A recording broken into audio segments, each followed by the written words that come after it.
Good morning, Your Honor. Good morning. March 24th, 2026, Courtroom 2, Lawrence Superior Court. The Honorable Justice Jeff Carp presiding. Calling the criminal matter of Commonwealth versus Kelsey Fitzsimmons, docket 2025, 77 CR 311, scheduled today for continued jury waive trial. Could counsel please identify themselves for the record? Good morning, James Gubitosi. Good morning. Good morning, Honor. Marina Moriarty. Good morning. Morning, Your Honor. Martha Cooley, representing the defendant, Kelsey Fitzsimmons. Good morning. Good morning, Ms. Timothy Fitzsimmons. Bradle, Kelsey Fitzsimmons to my right, and thank you again, my paralegal Courtney Healy to my left. Good morning. Okay, you folks can have a seat. And I want to apologize to everyone for running a bit late. I wanted to do some last-minute research on the motion for a view. And wanted to talk to you folks about it. So paper 88 is the defendant's motion for review. And I guess at this point, is the defense still seeking a view? Judge, we haven't had any progress on the other end of it. Excuse me. At this point, I am satisfied with your discretion. If you would like a view, we'll do it. I did file the motion. If you feel that at the close of the evidence you would like a view, we'll make it happen. Okay, well, let me just tell you my present thinking. So, and I think some of this you're implying, so I don't think I'm patronizing you by any means. No, Your Honor. So I was told at sidebar yesterday that Ms. Fitzsimmons no longer owns the home, and it belongs to a it is now owned by a third party. So has the defense been in communication with the current owner? Not the owners themselves, some representatives, Your Honor, and it's just honestly kind of getting a little bit of passive resistance about it. Okay. All right. So just to point out, and this is why I was running late, I was trying to remember, there was a case from a couple decades ago, I think, Commonwealth versus Mattis, which goes through the procedure under circumstances where none of the parties have, a party seeks access to someone's home for purposes of a view, and essentially my memory is, and just a quick look this morning, is that it's kind of a Rule 17 circumstance where the homeowner would need to be summoned, given an opportunity to be heard about whether we could go in there. This issue a lot of times doesn't come up because a lot of times the Commonwealth has either the scene is a public place, or the Commonwealth has had the ability to I guess to reach out to the owners and make that work. But the Commonwealth is not seeking a view. They have the burden of proof. And I guess my position at this point is neutral. I would, if the defense wants a view and you're able to set it up in a timely manner, Commonwealth, if the defense was able to set up the view, in other words, reach out and do the legwork that the Commonwealth usually does, is the Commonwealth opposed to it? No. Okay. Will the Commonwealth and your resources help us? Of course. Okay. Thank you. So we have. So I'm just going to leave it to you, Mr. Bradle. I just don't want a last-minute decision because we need to. Mr. Ruane especially needs to make plans for transportation, et cetera. So I just don't. It seems to me that as for whether I need it or not, I think it's not my place to say. I know I did, in fairness to both sides, I did say that yesterday. And after thinking about it, I don't think it's my place to say. The Commonwealth has the burden. The defense has due process rights. as well as many other constitutional rights, and I'm open to accommodating a view. Thank you very Okay? much, Your Honor. Just let Mr. Ruane know sooner than later.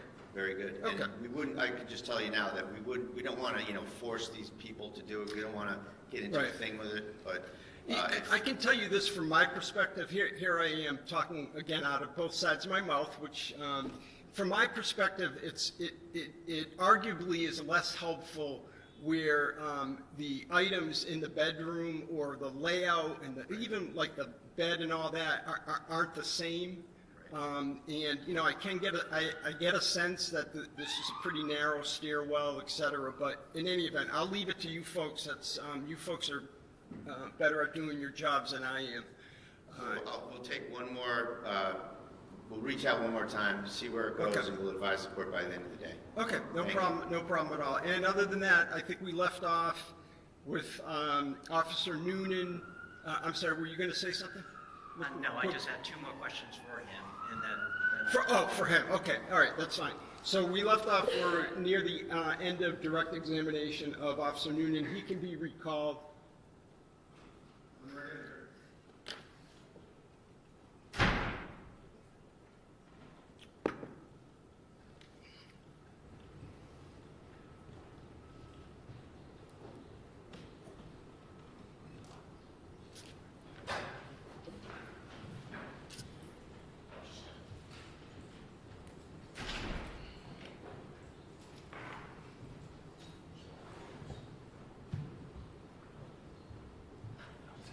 Just remind him. Yes, sir, please. You can take the stand, sir. Good morning, Just sir. reminding you that you're still under oath from yesterday. Yes, sir. Thank you. Good morning, sir. Good morning.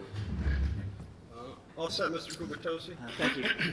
Sir, I just had a couple more questions for you.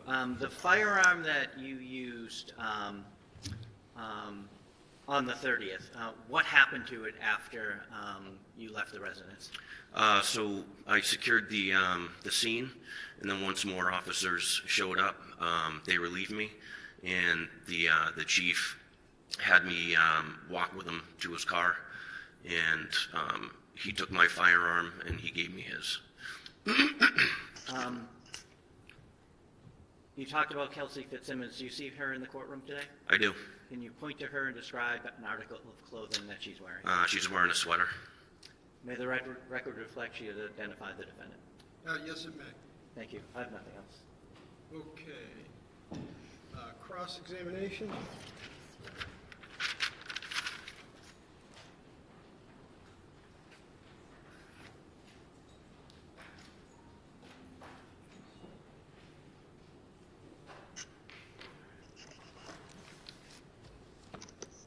May I inquire, Your Honor? Yes, please. Thank you. Good morning, sir. Morning. Before we get into the case, I'm looking at your glasses. Are those glasses AI recording type glasses? No, Okay, so you're not recording anything right now? absolutely not. Okay. Let's go to June 30th at Kelsey Fitzsimmons' house. What time did you get there? I think right around 6 or 5:30, 6 o'clock. The upshot of that visit was that when you got there, you didn't secure the firearms, did you? No, we didn't. And you, collectively, meaning the three of you, you brought the guy getting the restraining order to the person he claims he's in fear of, correct? I wasn't aware that Justin was en route. That was Lieutenant Daly when he made arrangements with Justin. So you're saying that Allen. was, sorry, finish your answer. Justin I. Allen. That was that was not your part of this incident? No, it wasn't. And you're saying that, oh, sorry. Excuse me one moment. One moment.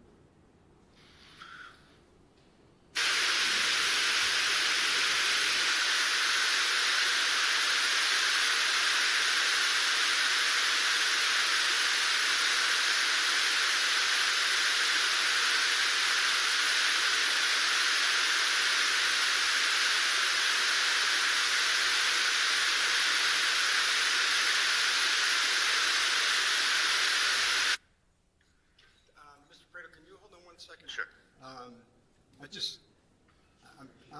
I want the jury box to be empty, so I just want to have the gentleman move. Thank you. Sorry about that, sir. We'll make room for you.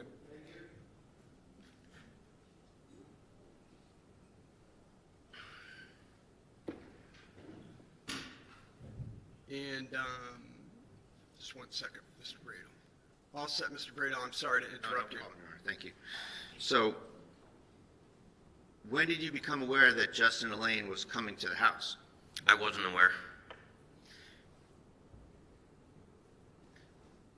Did you see him at all when you were there? No. You were aware that he came in and was walking around the house? No. You were not? No. You go upstairs with Kelsey and with Officer Houston, correct? Yep. Officer Houston leaves to see who's coming in downstairs? There was an older woman that was causing a scene with Lieutenant Daly, and The question was, did Houston go downstairs? he did, to mitigate what was going on downstairs, is what my belief was. Okay. And you were with Kelsey when she had gone into her bedroom, correct? Yes. Then you went down the stairs to see what was going on. No, You took some steps down the stairs, didn't you? I did not. Your testimony is that you stayed on that landing? Yes. Okay. Isn't it true you left Kelsey alone in that room for a period of time? No. Okay. You're serving an order on someone who's your colleague, correct? Correct. It's fair to say that this restraining order service isn't exactly going by the book, is it? And from my past experience, it is. Well, the guns are floating around out there. Actually, Kelsey had stated the guns were downstairs in the basement in the safe. I didn't ask you what she stated, did I? Continue. Thank you. So, the guns are still floating around. You're serving a colleague. The guy comes to the house who's got the order. It's fair to say this isn't exactly a garden variety service of a restraining order, is it? That's inaccurate. It's inaccurate? Yes. Okay. And this is just another day for you? No, it's not. So, in fact, you were working, right? Mm-hmm. Yes. You get a call from Houston. Yes. He tells you what the plan is, correct? Yes, he said that, I didn't ask you what he said. okay. He told you what the plan is, correct? No. He asked me to meet up with him. He told you that Kelsey's ex-fiancée got a restraining order and that you had to serve it, get her firearms, and get the baby, didn't he? Not on the phone, no. And you said to Houston on the phone, whatever he said to you, your answer was, sounds good, right? No. That's not what you said. I don't remember what I said to him. Okay, well, that's what you told the grand jury, isn't it? Objection. Overruled. Misstating what he told the grand jury. Well, you can restate during redirect. We'll get to all that, Your Honor. We'll circle back And I on all prefer this. that both sides show a witness what they're referring to when they're trying to I impeach. will, Your Honor. Thank you.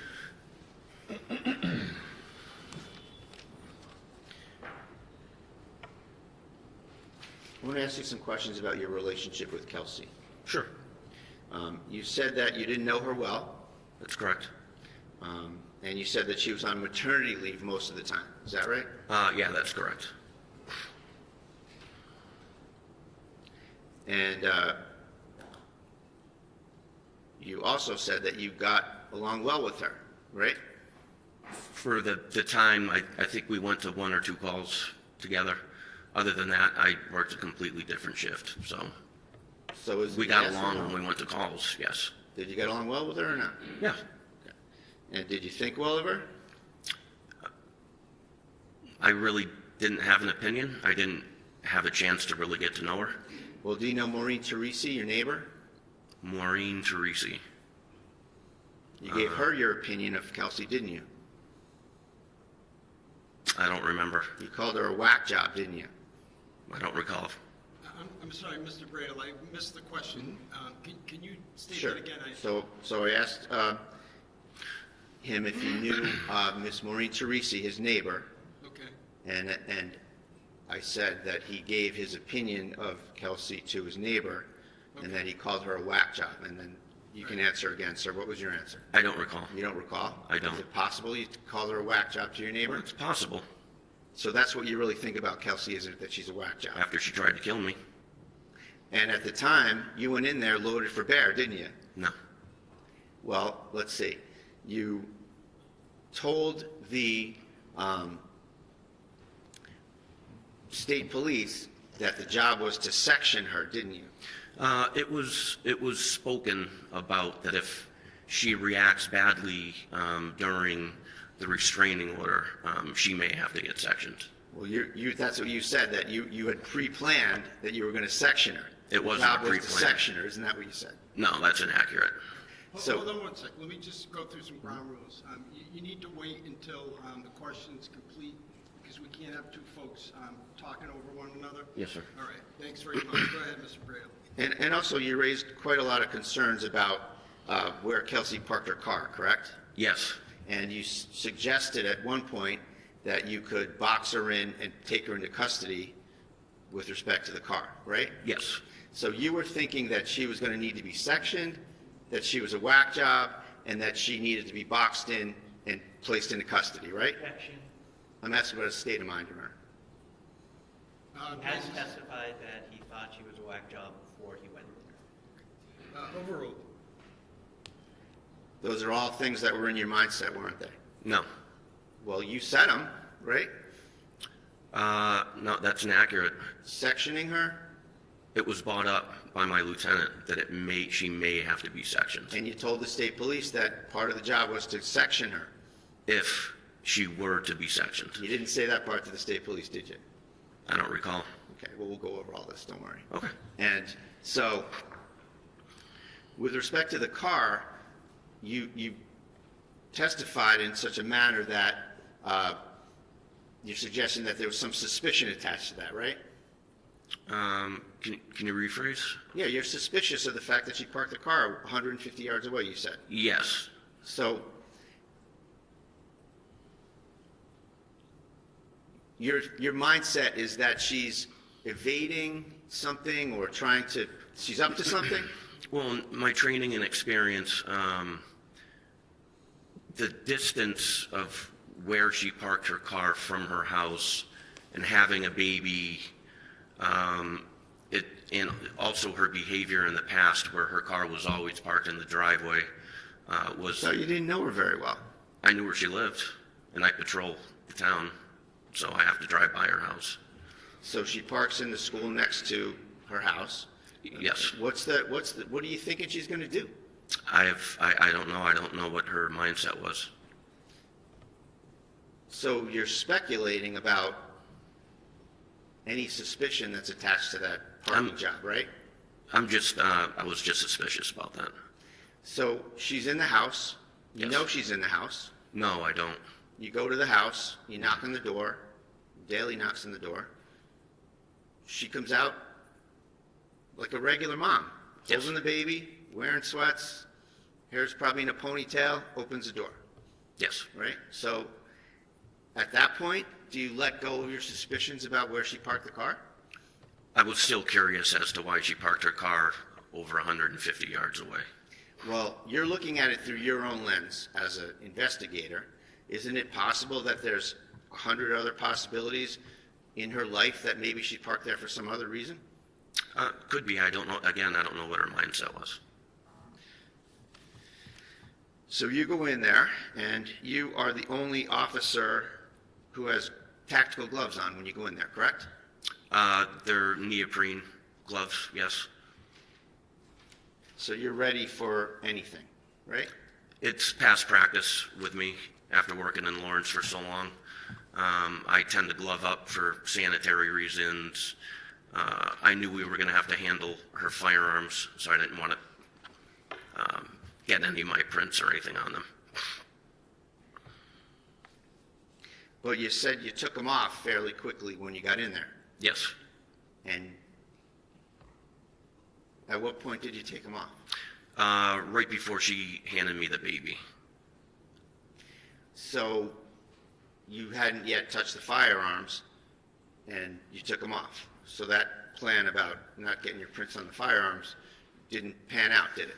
I didn't want to hold the baby with those gloves. They're pretty dirty. And while we're talking about holding the baby, it's fair to say that Kelsey Fitzsimmons, with 3 cops standing there, had her baby, and she's the one that chose to give it to you. Isn't Yes. that right? You didn't ask for it. Daly didn't order her to give it to you. She, with whatever her mindset was, chose you to take her baby. Isn't that right? That's correct. And she chose you to take a bottle and feed her baby, right? That's correct. And then this is 5 minutes before you say she tries to murder you, right? That's correct. Okay. Now, you said that you felt that the baby couldn't be comfortable because you had your vest on. So it wasn't comfortable, and you wanted to give the baby off to someone else, right? That's correct. A fair statement? Yes. Okay. Well, that's not what you said prior, is it? Well, I like to have my hands free as well. I don't like my hands tied up. That's what you said the last time, right? That when you spoke with the state police, that you didn't like having anything in your hands, and it was really a tactical reason why you gave the baby up, right? No, it wasn't a tactical. I just didn't want to be holding the baby. Isn't it tactical that you want to have your hands free to deal with anything you have to deal with at this? I want to have my hands free on every call. What's that I wrong go with the to. word tactical? Why isn't that tactical? Can you rephrase that? What's wrong with the word tactical? There's nothing wrong with that.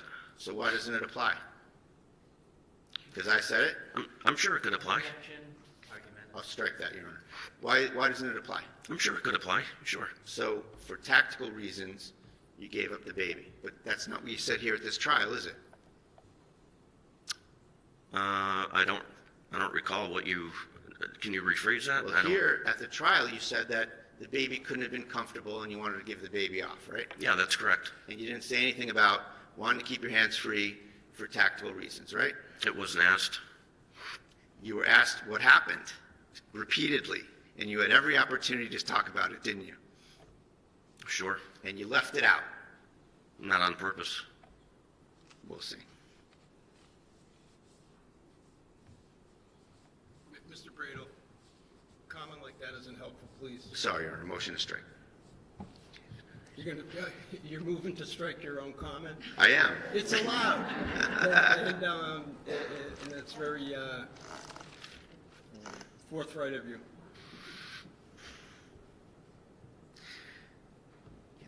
Can I just have a moment here? Yeah, take your time.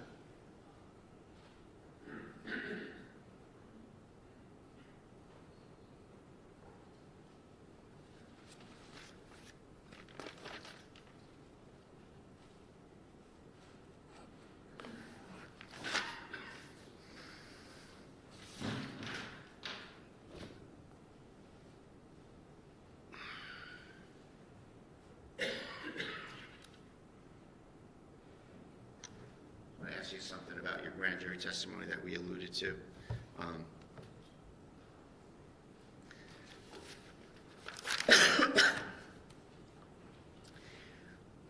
So your testimony here was that you didn't get the whole plan from Officer Houston on the phone, right?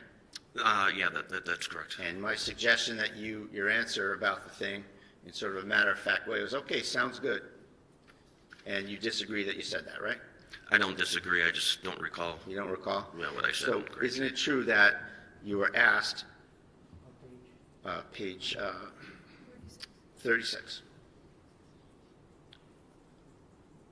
Who did you get a call from? Officer Houston. And what was that call about? Was the next question.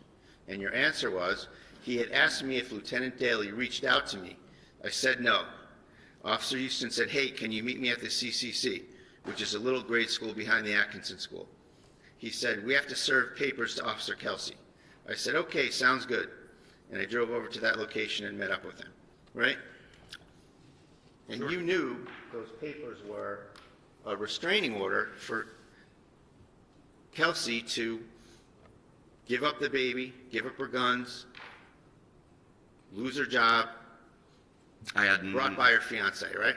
I had no idea what was entailed in the restraining order at that time.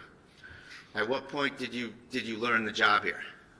As far as the restraining order, As far as this job you were going to do at Kelsey's house? what job? The restraining order service, taking the baby, finding the guns, When I met up with sectioning her, Officer boxing her in. when I putting met her up into with Officer custody. Houston. Don't talk when I'm talking, sir. Sorry. Let's not argue back and forth, and just ask your questions. If you just wait to answer until he's done. If you can restate, thank you. Sure. So you asked me what the job was. So my suggestion is that the job is serving the restraining order, going to get the baby, finding the guns. You thought about boxing her in and taking her into custody. You thought about sectioning her. That job. When I met up with Officer Houston behind the CCC. And at that point, you knew what you were getting into, right? After he explained what was going on, and we were pretty shocked.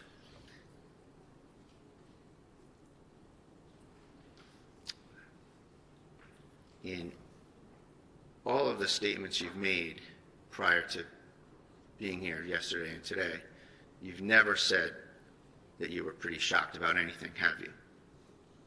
I don't recall. You weren't shocked. You were treating this like a video game, weren't you? No. Well, your first answer is, sounds good, like it's any other day, right? As to meeting up with him behind the CCC. Yep, sounds good. I'll see you there. Sounds good to meet up, okay.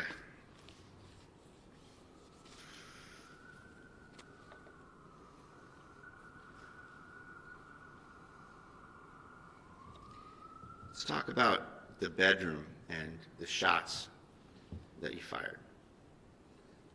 Here in court, you said that those shots were in rapid fire. Rapid succession, yes. And like a boom boom? Yes. Okay.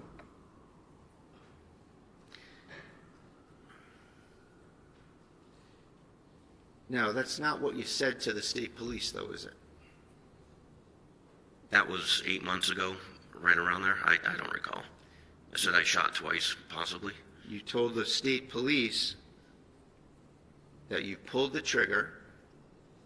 This is 1232 in the audio. You told the police that you pulled the trigger once. You said the word once.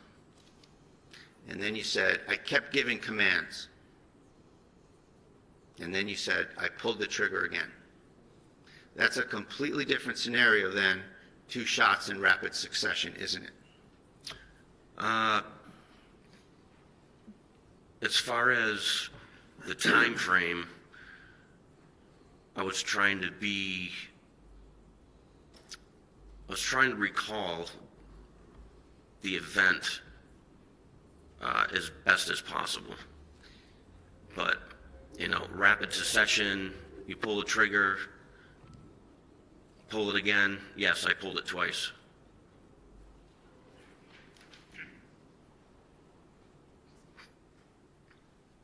So that was July 3rd, right after this incident, wasn't it? Yes, sir. So it's fair to say that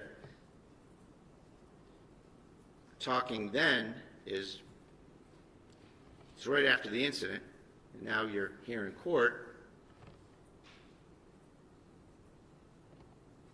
Both of those propositions can't be true, can they? I'm sorry, what? The proposition, I'll rephrase it here. The proposition that you said here in court, that you made 2 shots in rapid succession, Yes. and what you said on July 3rd, 1 shot, giving some commands, another shot, both of those things can't be true, can they? They can be true. They can be true. Yes. So rapid succession, and then what? You talk really fast before the second shot? Oh, I was given commands. Don't do it, don't do it. I'm asking you about this particular passage, this particular thing. Here you said you made 2 shots in rapid succession. Yes. You painted a different picture on July 3rd, didn't you? No. You shot, you gave commands, and then you shot again. That's the How truth. can that be rapid succession?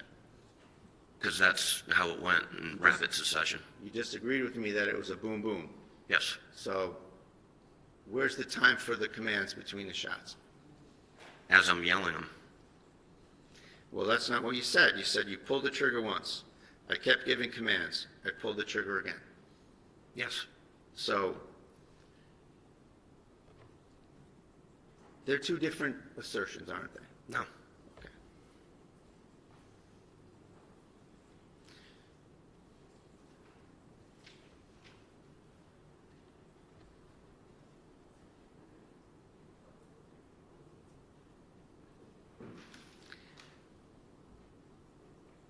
You gave a statement on July 3rd to the state police, right? A recorded statement? Yes. You testified yesterday and today. What was your preparation like for this case? To come in here and testify? I met up with Mr. Gubitosi, Attorney Gubitosi, How many times? I believe twice. And when when were those meetings? One was recently, I think last Thursday, and the one before, I can't remember. And when did you start prepping your testimony?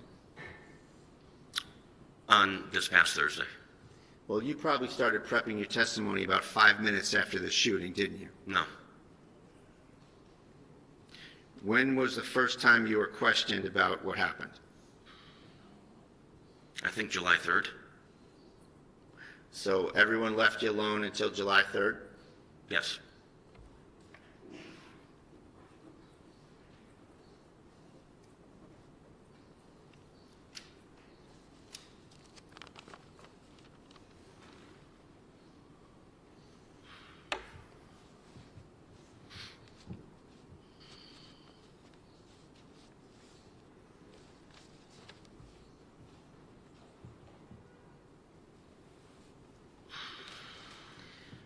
When you were upstairs with Kelsey,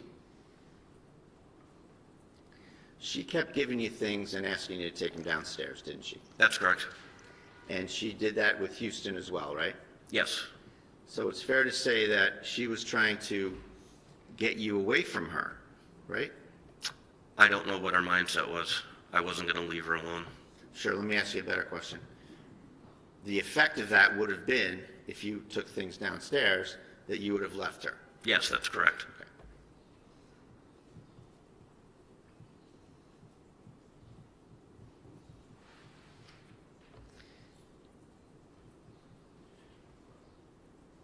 That's not consistent with her trying to kill you, is it?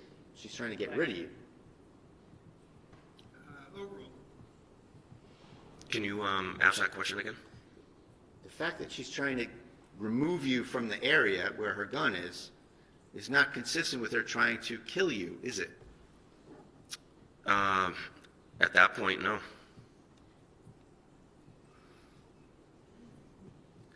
So let's get into the incident here, what you say happened.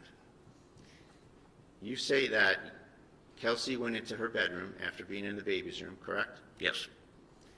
She, you don't go in the room, right? No, I stayed at the very top of the stairs, right before the door frame. So it's fair to say you're on the landing, the top of the stairs, looking into the room. That's correct. And the room's got a lot of furniture in it, a lot of things everywhere, right? Yes.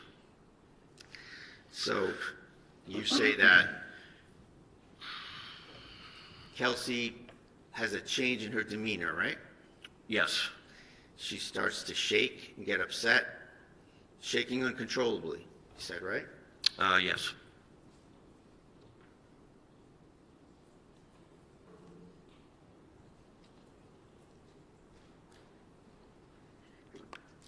Then she lunges.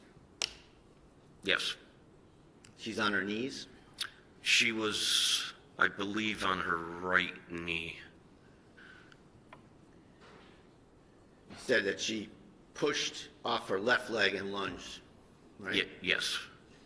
And at the time, you were 3 feet away from her, Yes. maybe less. Maybe. So can we agree that's arm's length? She was a little further away than arm's length, I would say. So arm's length if you reach over, maybe. How about that? Yes. And your testimony is that she lunges over and obtains a gun, Yes. right? And she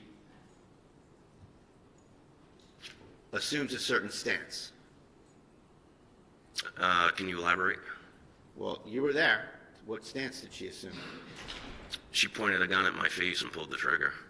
And yesterday, when you were being questioned, you assumed a two-handed stance to show that, didn't you? That's correct. And what do you call that kind of a stance? I don't know. Like a modified Weaver stance? Yes. So she assumes a modified Weaver stance. Can you stand up and sorry, what was a modified Weaver stance? Weaver? Your Honor. That's just what it's called. Okay.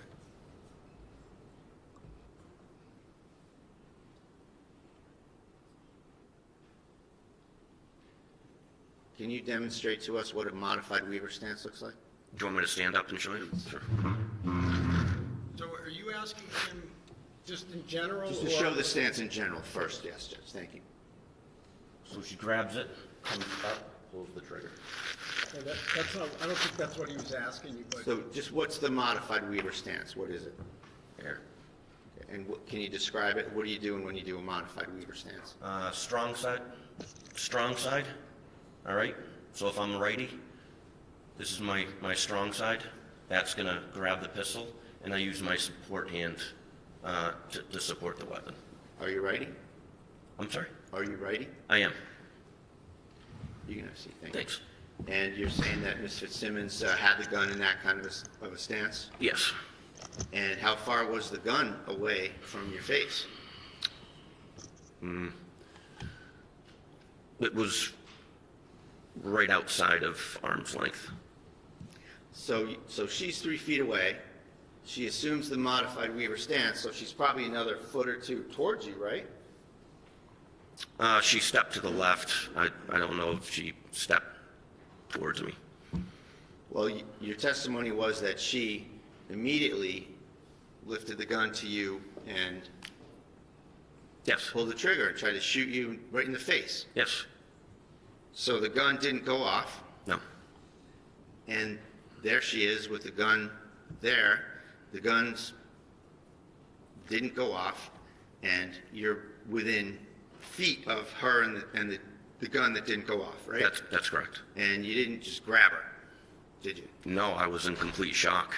And then she started backpedaling immediately and trying to tap and rack that weapon. Right. So your testimony is that Kelsey goes from a wounded bird shaking uncontrollably to a female movie action hero, doesn't she?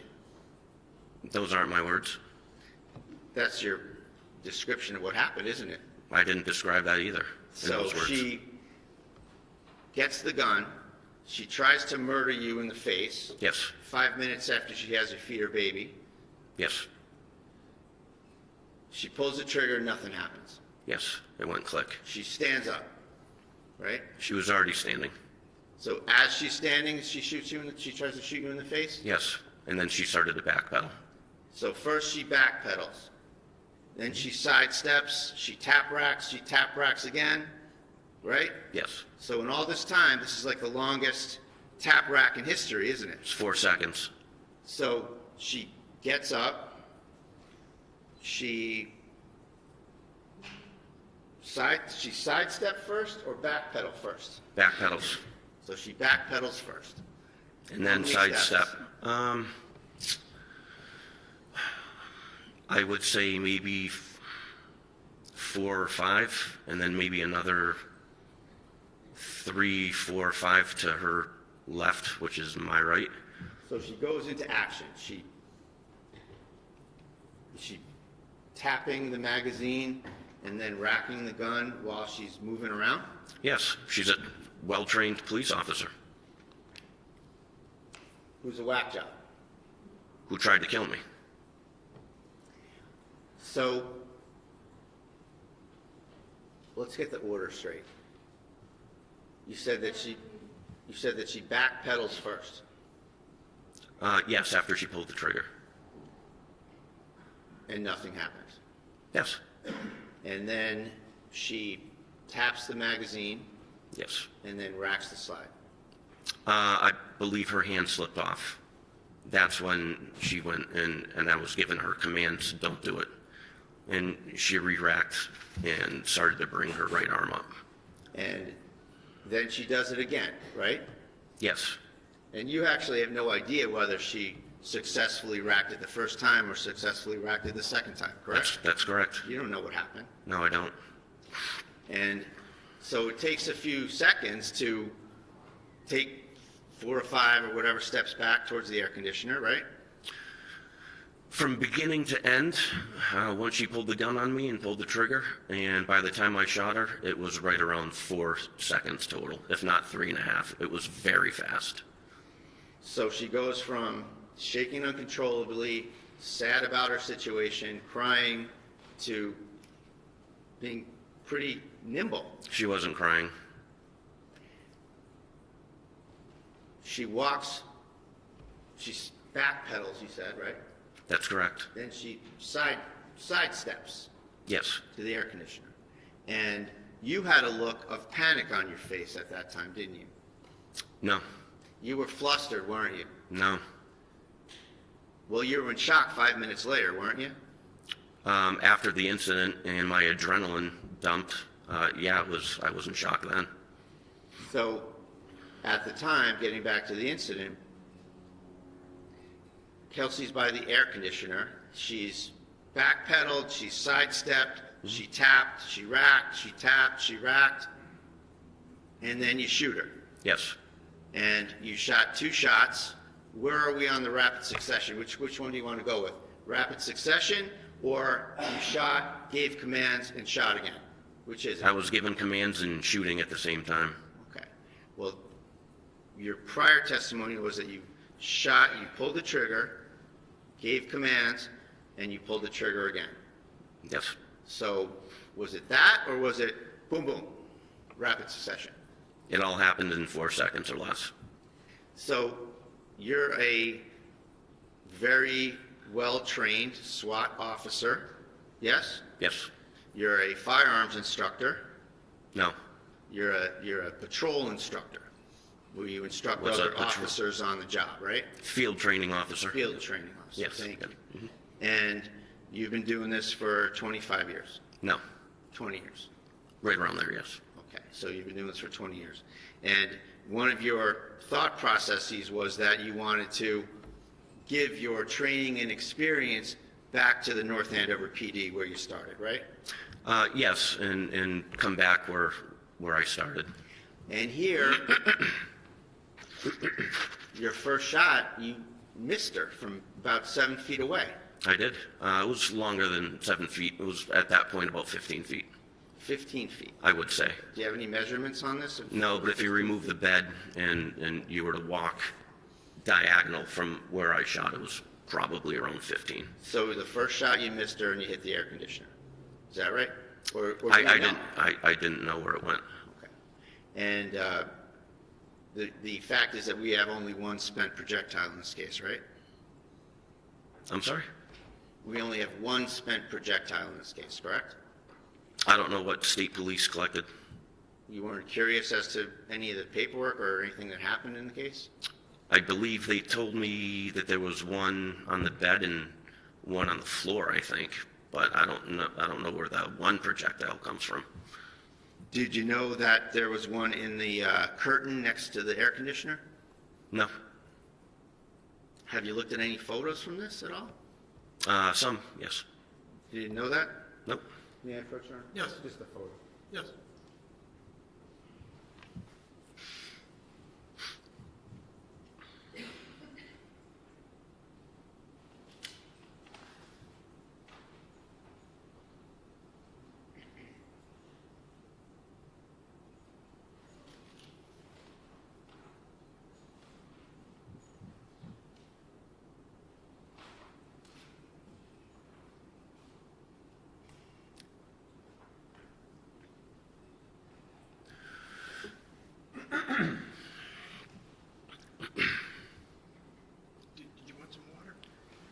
have some?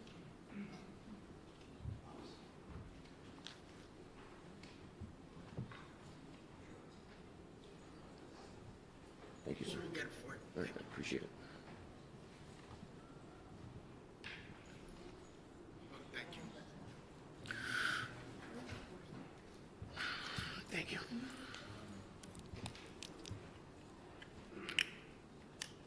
I'm going to show you for the record, Exhibit 49, sir. See that?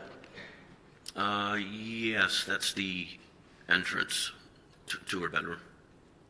And is that a fair and accurate depiction of kind of the stuff that was there at the time? I didn't see any of that at the time because I was facing forward. That's a completely different angle. Well, that's the area where you say that she lunged to, right? There, yes, that would have been my left. Yep. Now, at some point, there was a safe there, wasn't there? A green safe. I have no idea what was there. Didn't you speak with Officer Core at the scene? Yes, I did. And Officer Core, you said that you ordered him to do something. You remember that? I did. You ordered him to take the gun and get it out of there? Secure it. And what were you doing at the time you ordered him to do that? Rendering aid to Kelsey Fitzsimmons. So you're over by the bed. He would have had to go in that area to get the firearm and secure it, right? So I placed the firearm. You can't see the right side of the door frame. So if you were to walk into that bedroom and look right, there's some sort of I don't know, nightstand or something. I put the weapon right there.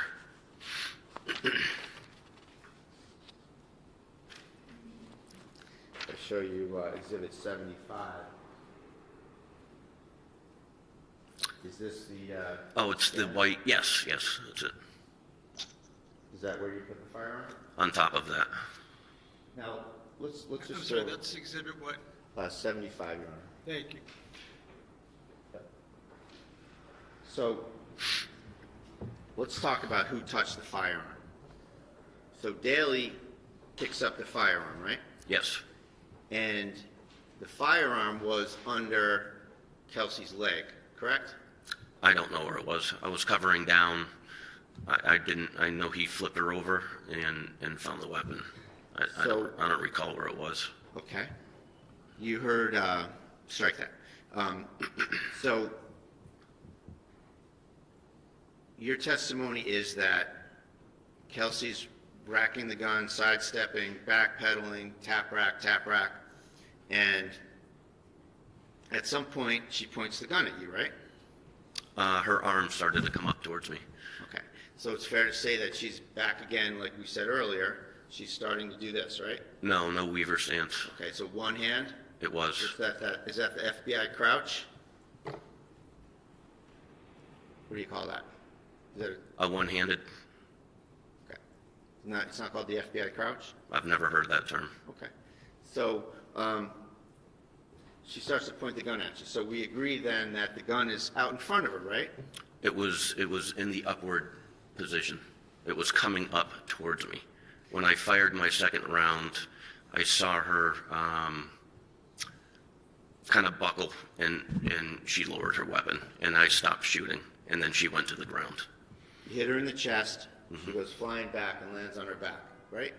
She didn't go flying back. She landed on her back, correct? She went down to the ground. I don't know which way she went. I think she crouched over. Well, you knew she was on her back, didn't you? I don't remember. As far as that goes, that's kind of a blur. So the idea that she's got the gun out in front of her, she falls on her back. If the gun's underneath her, is this some sort of a magic gun? I don't know where you're getting at. Doesn't it make sense that if the gun is out here and she receives a force of a 9mm bullet pushing her back this way, how does the gun get all the way behind her and under her leg? I have no idea. It's the way she fell. So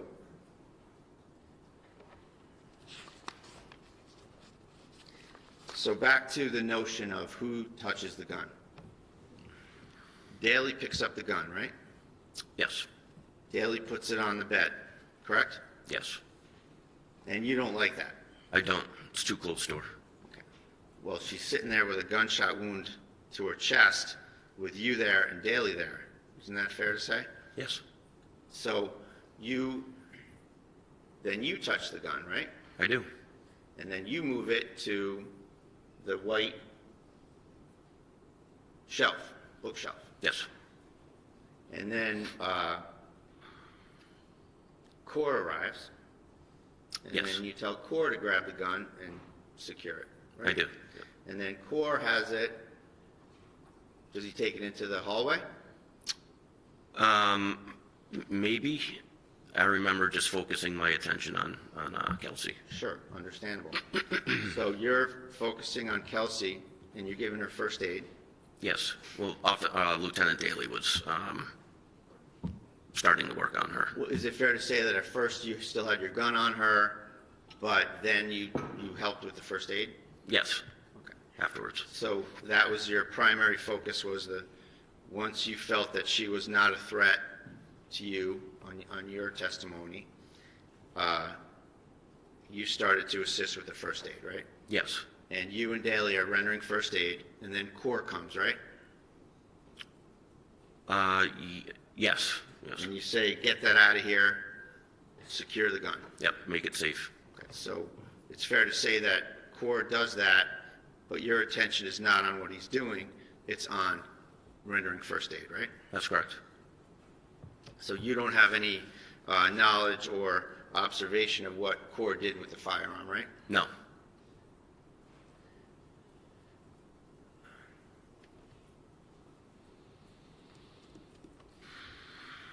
At some point, are you aware that Core takes the green safe and the firearm out into the hallway? I didn't see him do any of that.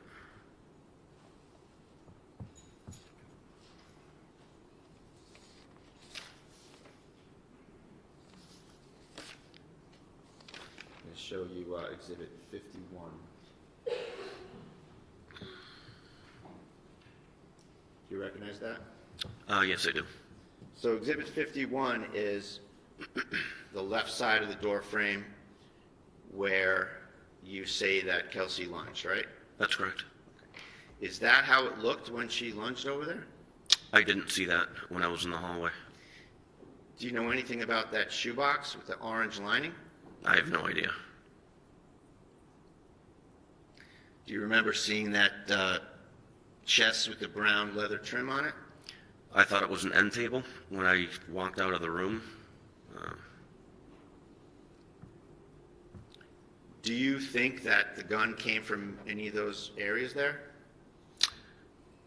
With how quick she grabbed it, I think it came from that box, but I don't know.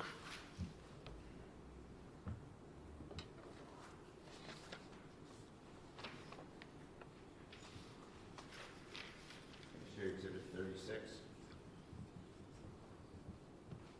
That's a picture of the stairway, right? Yes. It's pretty narrow. Yes. And you went up to the top, and you were at that landing, right? That's correct. You never entered Kelsey's room? No.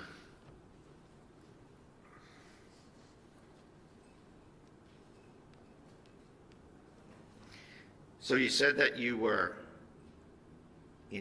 shocked that Kelsey was quickly grabbing a gun and putting it in your face, Yeah, absolutely. and you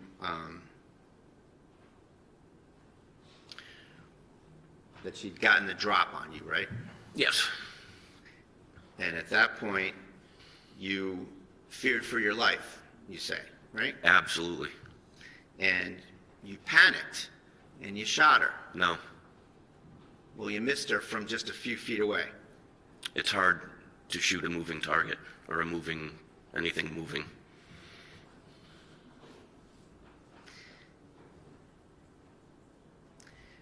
Are you aware of the Post Commission? Yes. And you know that the Post Commission has issued regulations that are in the Code of Massachusetts Regulations. Yes. And you know that it's prohibited to use deadly force on a person who is exhibiting a danger only to themselves. Absolutely. And you knew that on June 30th, 2025, didn't you? I've known that since I graduated the police academy in 2006, or even before. Right. And you went in there thinking that Kelsey was dangerous and had guns and you might get into it, right? That's inaccurate. And that's why you had your gloves on, isn't it? No. You were ready to get wet. No. I'm sorry, ready to get what? Get wet, Your Honor. And that's when you had to adjust the narrative, isn't that true? No. So you're going to maintain that you got into a gunfight with somebody who was your colleague, right? Yes. Who had just given you her baby to feed 5 minutes earlier Yes. of her own volition. Yes.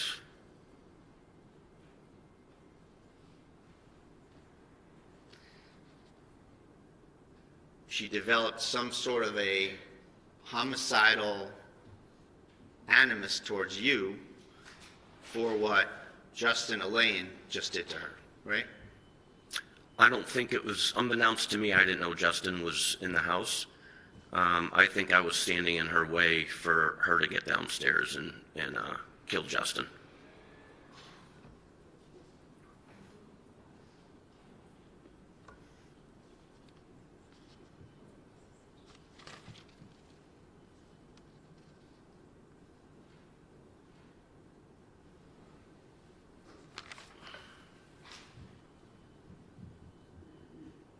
I assume this is in hindsight. Hindsight, yeah.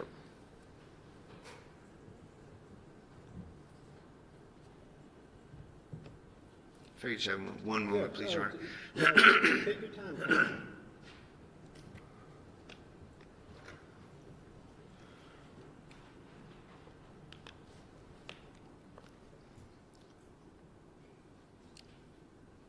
Did you have a taser? I did. Did you think maybe to use the taser when she pulled the trigger and the gun didn't go off? No. You meet deadly force with deadly force. She's 3 feet away from you? Yes. Could have just grabbed her, couldn't you? No.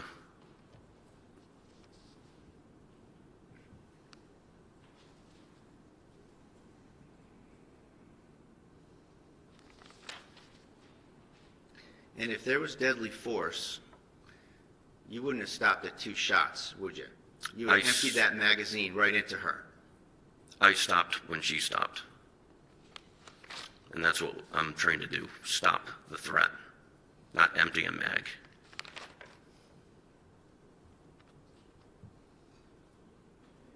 What were some of the things that she asked you to bring downstairs? I think there was a basket of books, and I believe some clothes. I think she put him in a car seat. What did you say to her when she asked you to bring him downstairs? I said, we'll deal with that later, and I put him down.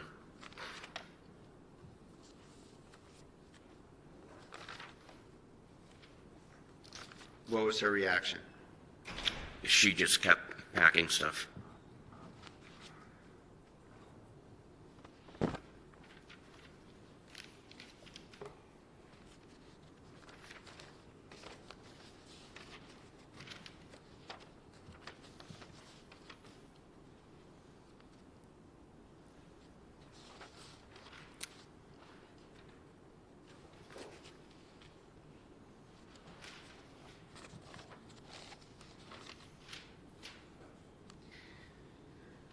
So you said that you were, you'd started your career in the North Andover Police Department, correct? That's correct. And you left for the Lawrence Police Department in what year? 2011. And then you were on the SWAT team from 2019 to 2024, correct? That's correct. And that you left North Andover to get a faster pace, right? I- What do you mean by a faster pace? Busier. Are you talking about when I left North Andover to go to Lawrence, or? Yes. A busier atmosphere. More action. More calls for service. More what, I'm sorry? Calls for service. Calls for service. I wanted more experience. And you were there for how long? In Lawrence, Yeah. from 2011 to 2024. 2024, you go back to North Andover, correct? Yes. And you said that you wanted to bring your training and experience back to where it all started, right? Yes. Meaning you wanted to offer officers at North Andover the benefit of your training and experience, correct? Correct. You said that you only have 10 years left, getting older, a slower pace is what's needed, right? Yes. So,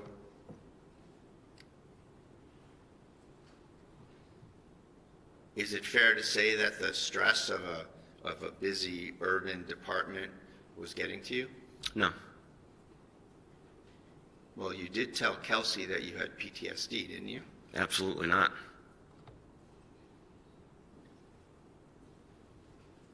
So slower pace, and you just wanted to grace the department with your training and experience, correct? Yes. Is that right? Yes.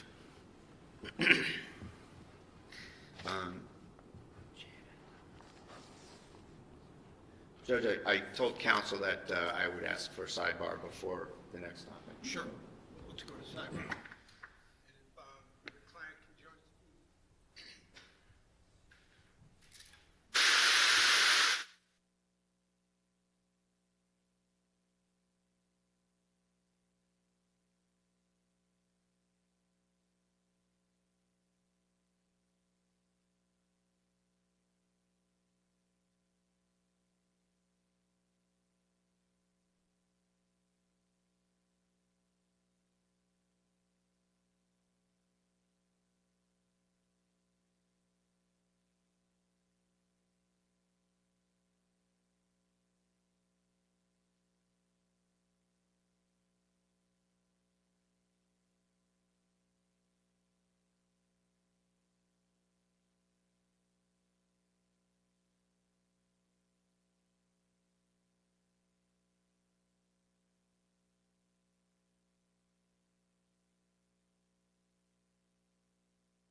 as I stated at sidebar, we should discuss in open court what was raised at sidebar, which we will do outside of Officer Noonan's presence. So we're going to take a break so that Officer Noonan can stand down. In the meantime, I want to direct this to the folks, the audience members. In case you weren't here yesterday, you should know there should be no recording, audio, video, photographs by anyone at all other than our couple of media representatives that have expressed permission, okay? If you are caught doing so, you will be removed from this courtroom and the courthouse and told not to come back, okay? Do we understand each other? Thank you. We'll take a break. All rise. We'll stand in a 15-minute recess.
proceed. Your Honor, we're back on record on the Kelsey Fitzsimmons matter. All counsel and the defendant are present.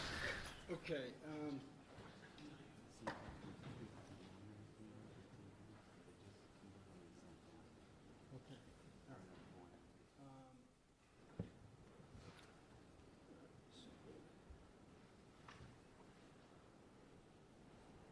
All right, just for the record, Officer Noonan is not in the courtroom, correct? No, Okay. Mr. Brado, do you have additional counsel sitting with you? Yes, thank you. I wanted to introduce Ryan Leonard and Julie Hess. They're attorneys that are working with us in the probate court, and I wanted to ask if it would be all right if they were up here, because they've been assisting us with various factual matters. Would that be all right with the court if they sit here? Commonwealth, you take a position? No, but if they file appearances in this case. Yeah, I think you'll have to file these limited appearances for the day, that's fine. And let me just, let me get your names. I'm sorry, your names again? Julie Hess, H-E-S-S. And you? Ryan Leonard, L-E-O-N-A-R-D. Okay, welcome. Thank you. Thank you. All right, so let me just discuss what we were, or just raise what we were discussing at sidebar. So Mr. Brado came to sidebar, asked for permission to explore three areas on his cross of Officer Noonan. The Commonwealth reminded me that this topic or topics are addressed in a motion in limine that the Commonwealth filed prior to trial that I deferred ruling on, which is paper 62, Commonwealth's motion in limine to prohibit questioning regarding current duty status. Mr. Brado, let me just start by paraphrasing what I think the three areas are. Yes, sir. And then you can tell me. You wish to explore three areas on cross with Officer Newman on the grounds that the areas could show or do show that he was offered promises, inducements, or rewards for his testimony. Right? Correct. That's the theory. Yep. The first being, generally speaking, that he was not drug tested after the shooting. Is that what you're Correct. saying? That's Okay. right, Your Honor. I'm sorry? It was a town policy, it's a town policy that after there's a serious incident, that the town would drug test the officers involved. Okay, so number two, and I may not have these in the order that you raised them. Number two was that essentially you allege Officer Noonan missed a shift sometime after the shooting. Perhaps it was, let's say, medication related, generally speaking. And number three, that Mr. Noonan, Officer Noonan allegedly was placed on administrative leave, but allowed to work details, and that you believe that to be in violation of some policy or CBA or Yes, Your something. Honor, you're either a policeman who can work, or you're a policeman who can't work, and you can't be performing details in uniform as a policeman while Okay. you're out on critical incident leave because you can't work. All right. So generally speaking, we did address some of this pre-trial in the sense that there was a Rule 17 motion, or motions, right, by the defense to get Officer Noonan's IAD files from Lawrence and North Andover PDs, which I believe Officer Noonan agreed, which is really unprecedented in my view, agreed to provide a waiver for him to get those. So, Mr. Bradle, so did you get the files that you were seeking, the IAD files? Yes. Okay. And so let's just go through each point. The first point about the alleged, well, let me say this. is I stand by what I said. The Commonwealth argues that these areas or these questions, strike that, that there's no view of the evidence that could show that any of these three things would be promises, inducements, or rewards under our rules, because whatever the North Andover Police Department did, they did as a product of their own administrative duties, and has nothing to do with the prosecution team, and there were no promises made in exchange for his testimony. So I'm sure that Ms. Moriarty could articulate that much better than I did, but let me try to cut to the chase. I agree with the Commonwealth, as I said before at the Rule 17 hearing, but I think arguably, and I want to hear you folks, that they could be asked, again, I need to drill down more, but they could be asked to show some kind of bias in the sense that North Andover Police, let's say, allegedly, and Officer Nunan are trying to curry favor with one another in lieu of their testimony, in lieu of his testimony here. Okay, let's just say arguably for a moment. But let's just go back now, Mr. Brado. What's your basis for saying that, for alleging that he wasn't drug tested and that there's some policy, or does the Commonwealth concede? The Commonwealth concedes he was a drug tester, but that the Commonwealth's position is that that's not a policy, that there's no violation of any policy, because the collective bargaining unit policy trumps the general personnel policy of the city. And so, in that way, there's no potential promise reward. Can I put something else? Yeah, please, please. I didn't write in my paper as I was Sure. doing it. I think, again, this goes to promises, rewards, or inducements.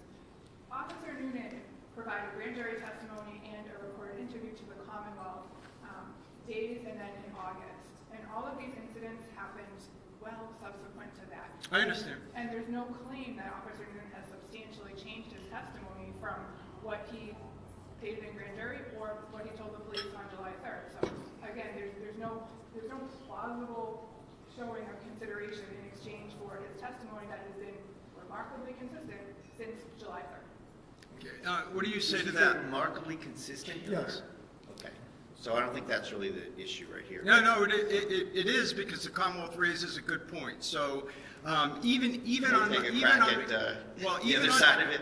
No, even on my theory, and just give me a moment. Sure. Even on my theory that arguably, let's say that each side, again, not the Essex DA's office or the prosecution team under Rule 14, but let's say the police department and Officer Nunan are trying to curry favor with one another.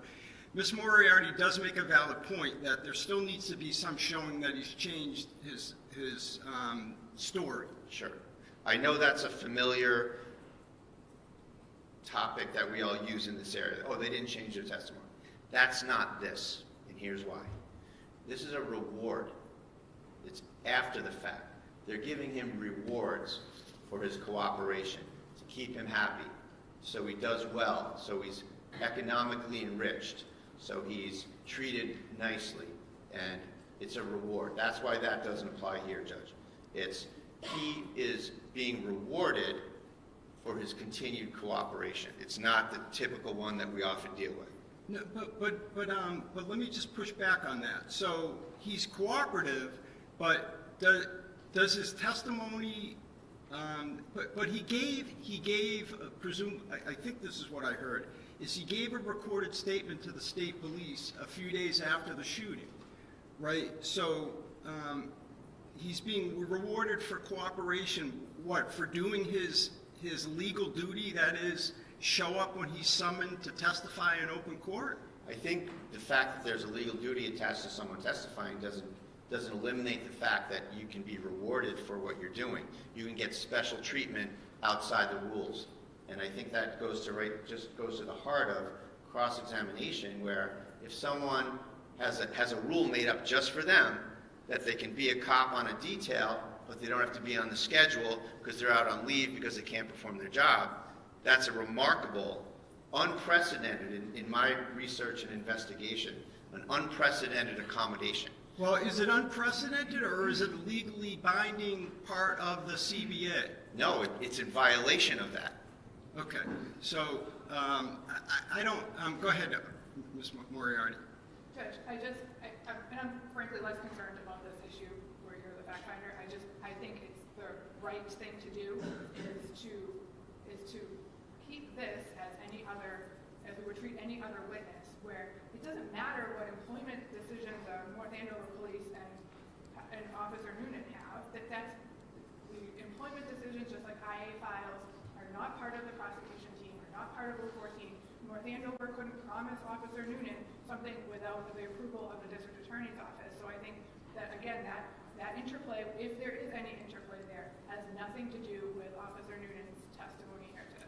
Okay, but Mr. Bradle says that this absence of drug testing was in contravention of the CBA?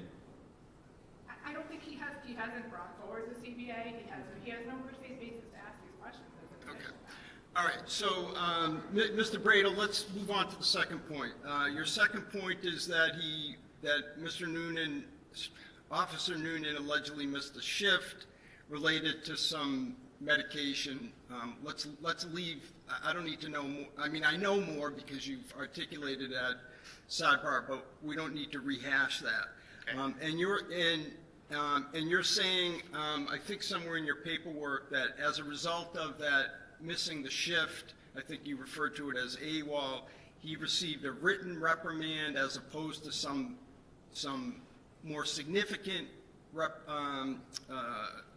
action, adverse action. Correct? Is that generally what your theory is? Generally, yes, Your Honor, with a little more elaboration if I could. Please. So we've had a number of whistleblowers from the department approach us with information. And as a result of that, I will proffer to the court that I have a good faith basis to assert that. Hold on a second. To assert generally what your sources. Yeah. What I'm trying to do here is I'm trying to make sure that no witness's reputation is attacked and destroyed for on an illegal issue that I end up denying. All right. So I'm not saying that that's the case here, but let's just say, okay, let's skip you have a good faith basis to ask this. Okay. You say you have a whistleblower, et cetera. So you're saying that this again shows what? That he's receiving favorable treatment? Rewards for his continued cooperation, Your Honor. That's correct. That doesn't have anything to do with changing his testimony or not changing his testimony. That he's being lavished with rewards.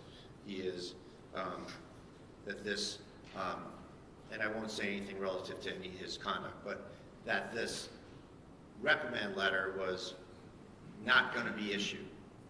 And that at some point it was sort of after the fact thing that it was in fact issued for appearance's sake. And that originally there was going to be no sanction whatsoever and no exploration into and I won't say it, but the reasons why he missed his shift. Okay.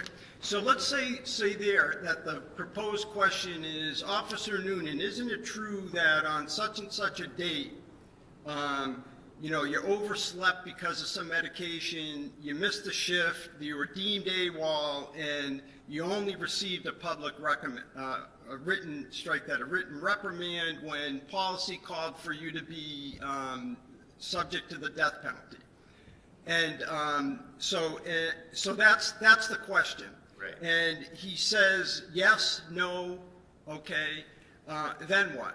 Let's say he says no, that's not true. Well, we have the letter, Your Honor. At a minimum, Okay. we have that.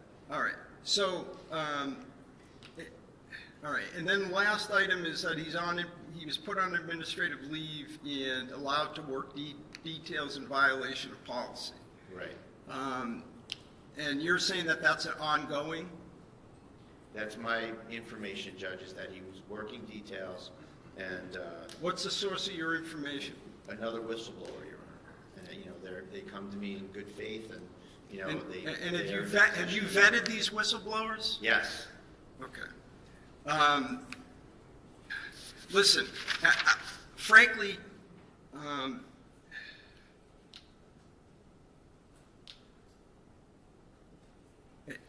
if this was a jury trial, and I realize I'm talking out of two sides of my mouth again, because I said yesterday we're going to treat this just like a jury trial. If this was a jury trial, this would be an easy decision. The decision would be not even close on your proffer, denied. The objection would be sustained. I'm going to allow one question each as to each of these areas. Mr.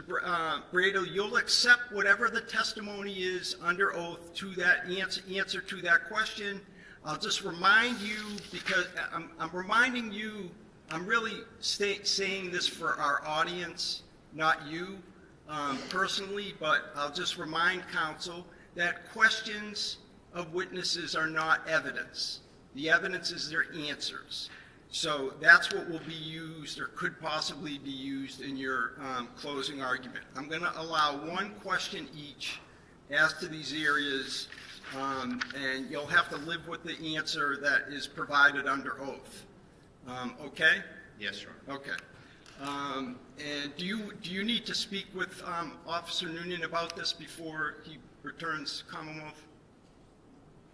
No, Your Honor. Okay. All right. So he may resume the stand, Officer Nunan.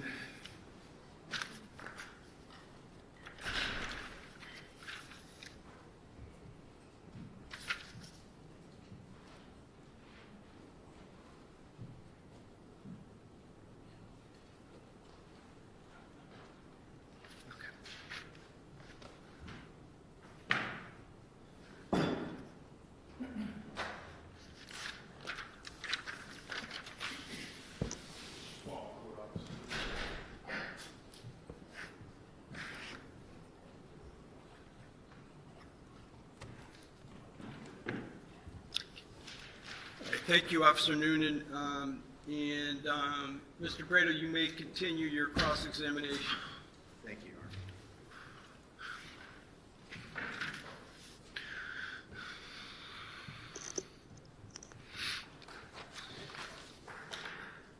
Honor.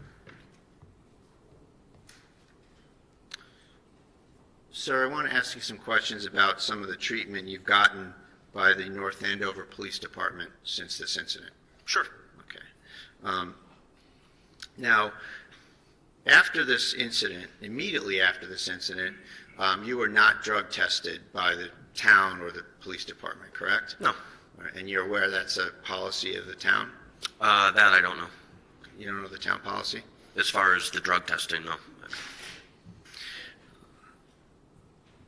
Now, you also are on critical incident leave right now, or words to that effect, right? Yes.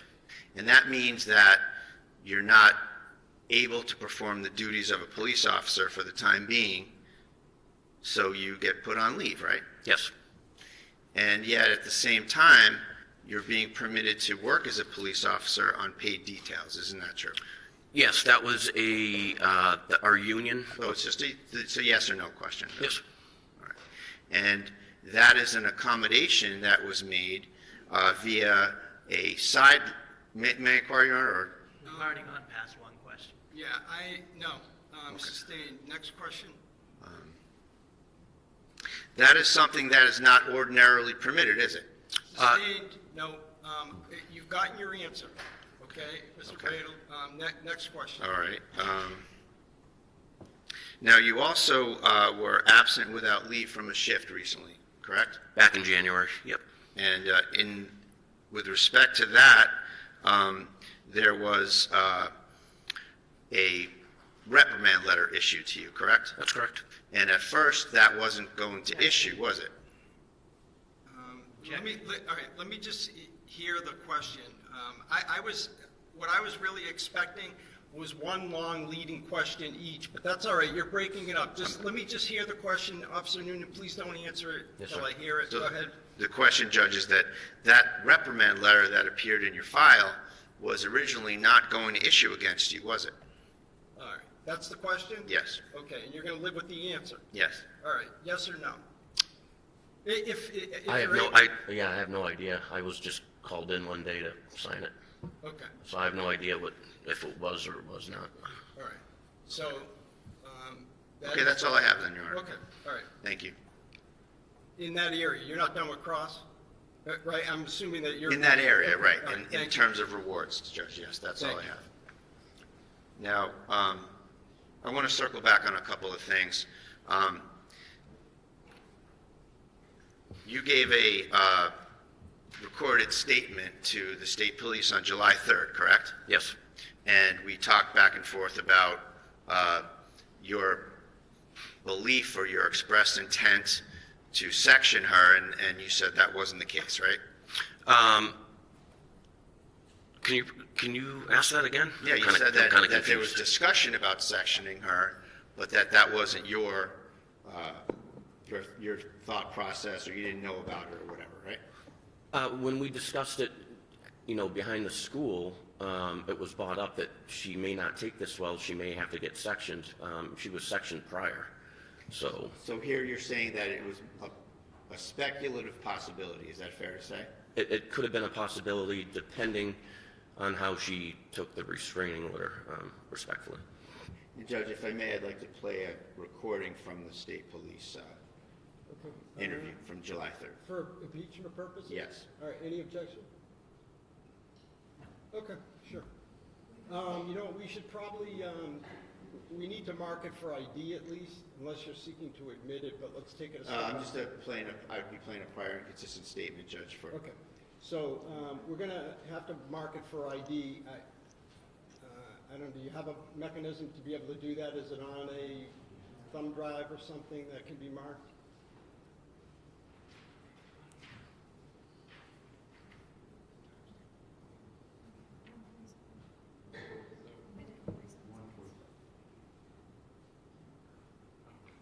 If you're not able to do so today, tomorrow morning, just please bring in the recording that's being played and we'll mark it. Certainly. Okay? All right. Fiance had just taken out a restraining order, and we were there to serve it, confiscate her firearms, and then we were going to section her. So that's what you said on July 3rd, that we were going to section her, right? Yes, So at the time, you had it in your head that she was someone who needed to be sectioned, right? if that's what I said in the statement, then yes. In other words, somebody who was mentally ill and a danger to themselves or others, right? Yes. And that never panned out, right? No, it didn't, Because she was shot in the chest and went to the hospital for 53 days, right? because she tried to kill me.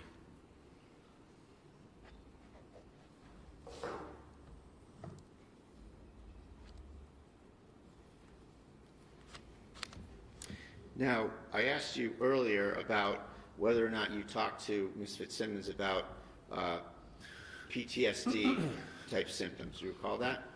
No, I don't. You recall me asking Oh, you asking, today? yes. And isn't it true that you went on a call with her in August of 2024? That was a extremely difficult call involving a murder-suicide where the murder was of a baby. Yes, it was horrific. And you and Kelsey went to that call, right? With other officers, yes. And you had shared some texting after that, right? Yes, I was being a senior officer trying to help out a rookie go through a traumatic event. And your phone number, I don't want to give out the phone number, but it's fair to say that you had, Kelsey had your phone number. Yes, I think we were all in a group text. And it's a 978, I'll just leave it there. That's correct. Okay. And so in that text, you said to Kelsey, relating to your past career, I spiraled down a rabbit hole, a very dark place. This happened years later in my career. We can speak in person about that. I have a guy I've been going to for years, like 10. And when I feel like I'm off, I call him, and all I have to say is, I need a tune-up, and he does me in. Right? I don't recall that, but if that came from my number, then I had that conversation with her. I don't remember that at all. All right. May I approach her? Yeah. And I apologize, I have to do this on the cell phone. This just came up this morning. I can show that. Okay.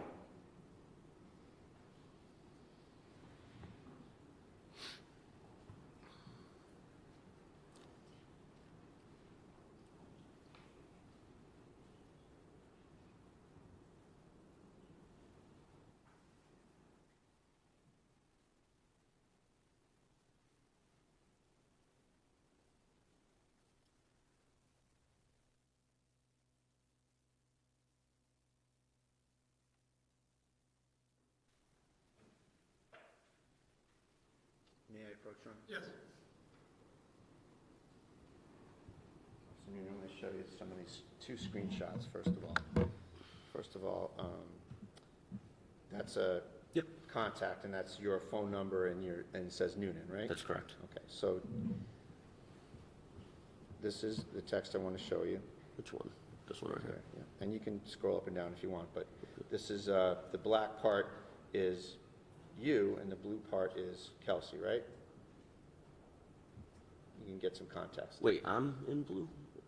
Kelsey's in Oh, blue. Kelsey's and in you'd blue. be in black, yeah.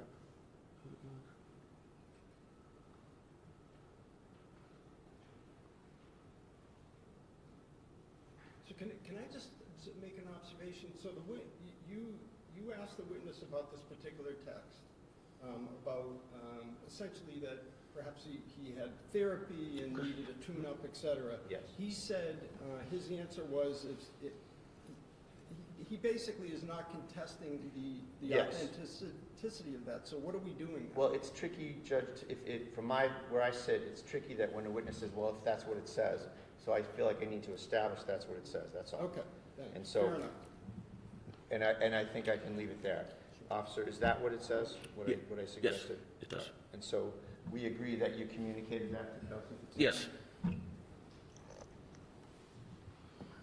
And we can agree that that's pretty personal stuff to share with somebody that you say that you didn't know very well, isn't it? Again, senior officer, she's going through a lot. I was just trying to be there for her. And that was one horrific call. And we agree that that's something that can create very profound bonding between officers when you have a common tragedy that you have to deal with. Yes, but you move on. You go back to work.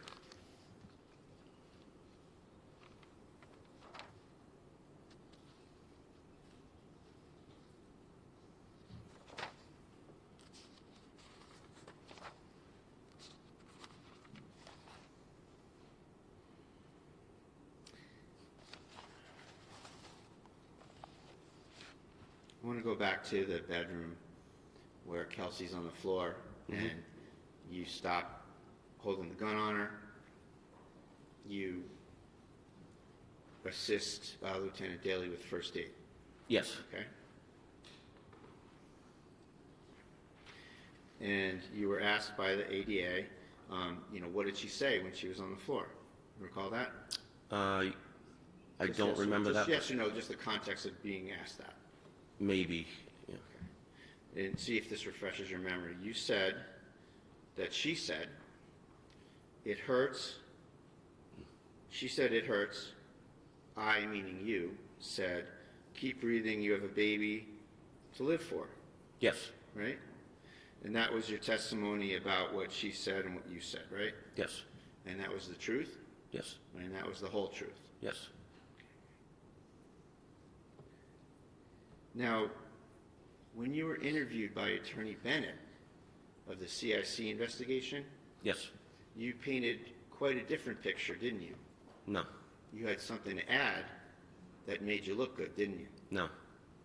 You said to Attorney Bennett,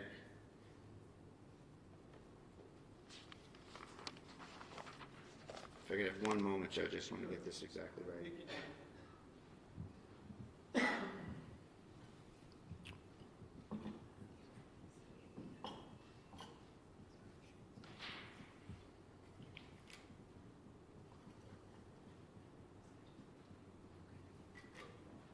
Just need a moment, Your Honor. if I could.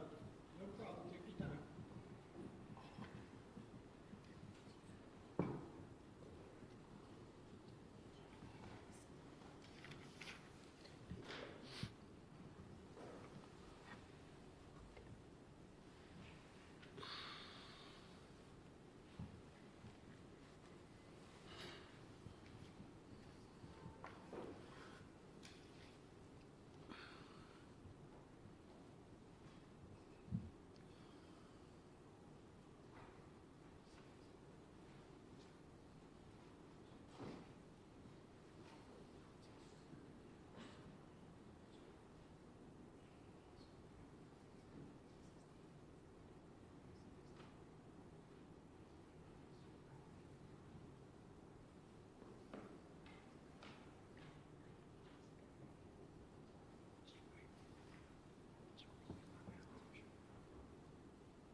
Page 11, counsel.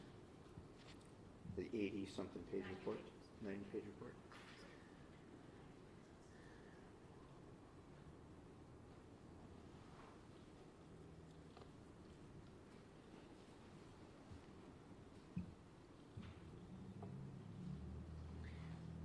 With respect to the CIC report, you did say the part that she was saying it hurt.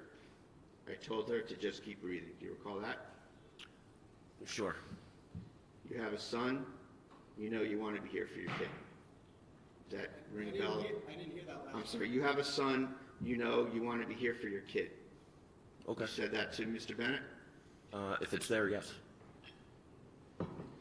Then you added something quite memorable that you didn't say here in court, isn't that correct?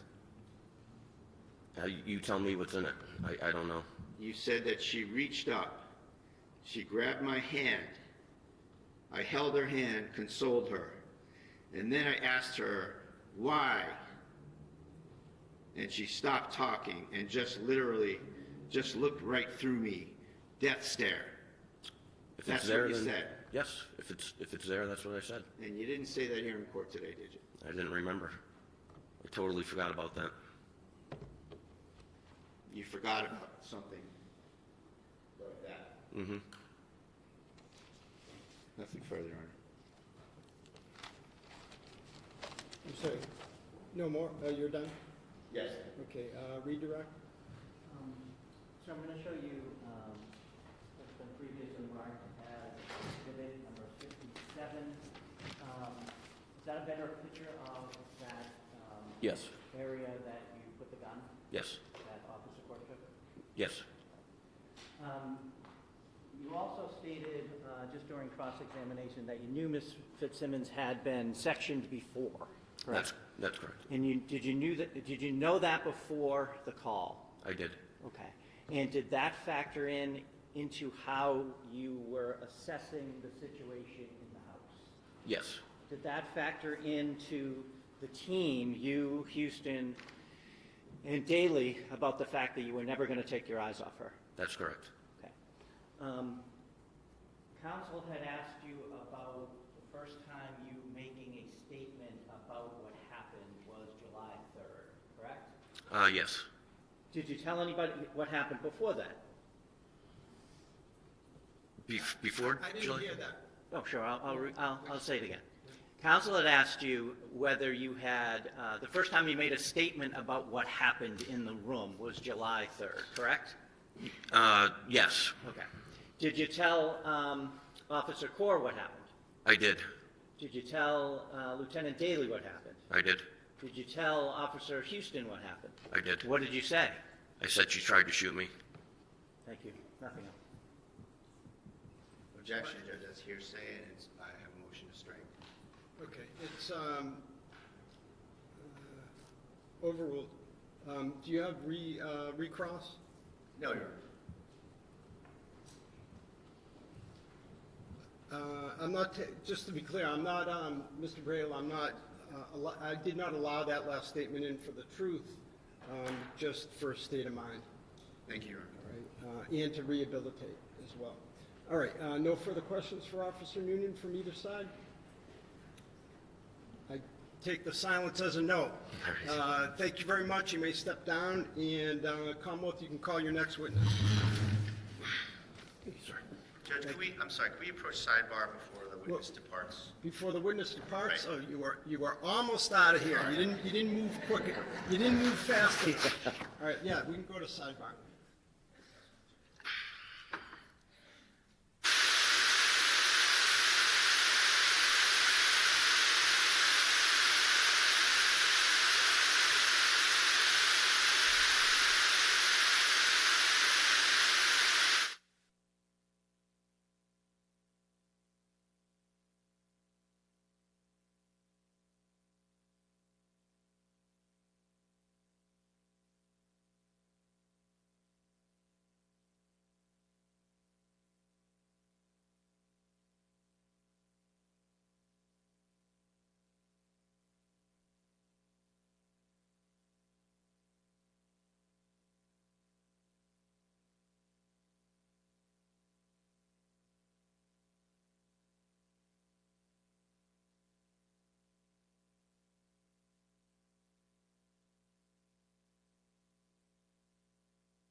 Just stay around. Okay? Thanks. Go ahead. I don't have to say it. All right. Thank you. And Commonwealth, you can call your next witness. Stephen Core.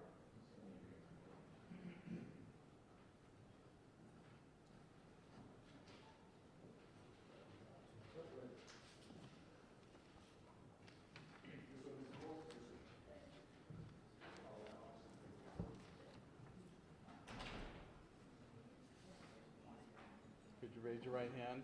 You solemnly swear that the testimony you're about to give in this cause now with hearing shall be the truth, the whole truth, and nothing but the truth to help you God. Yes, I do. Thank you. Good afternoon. You can have a seat, or I guess good morning still. Good morning, Your Honor.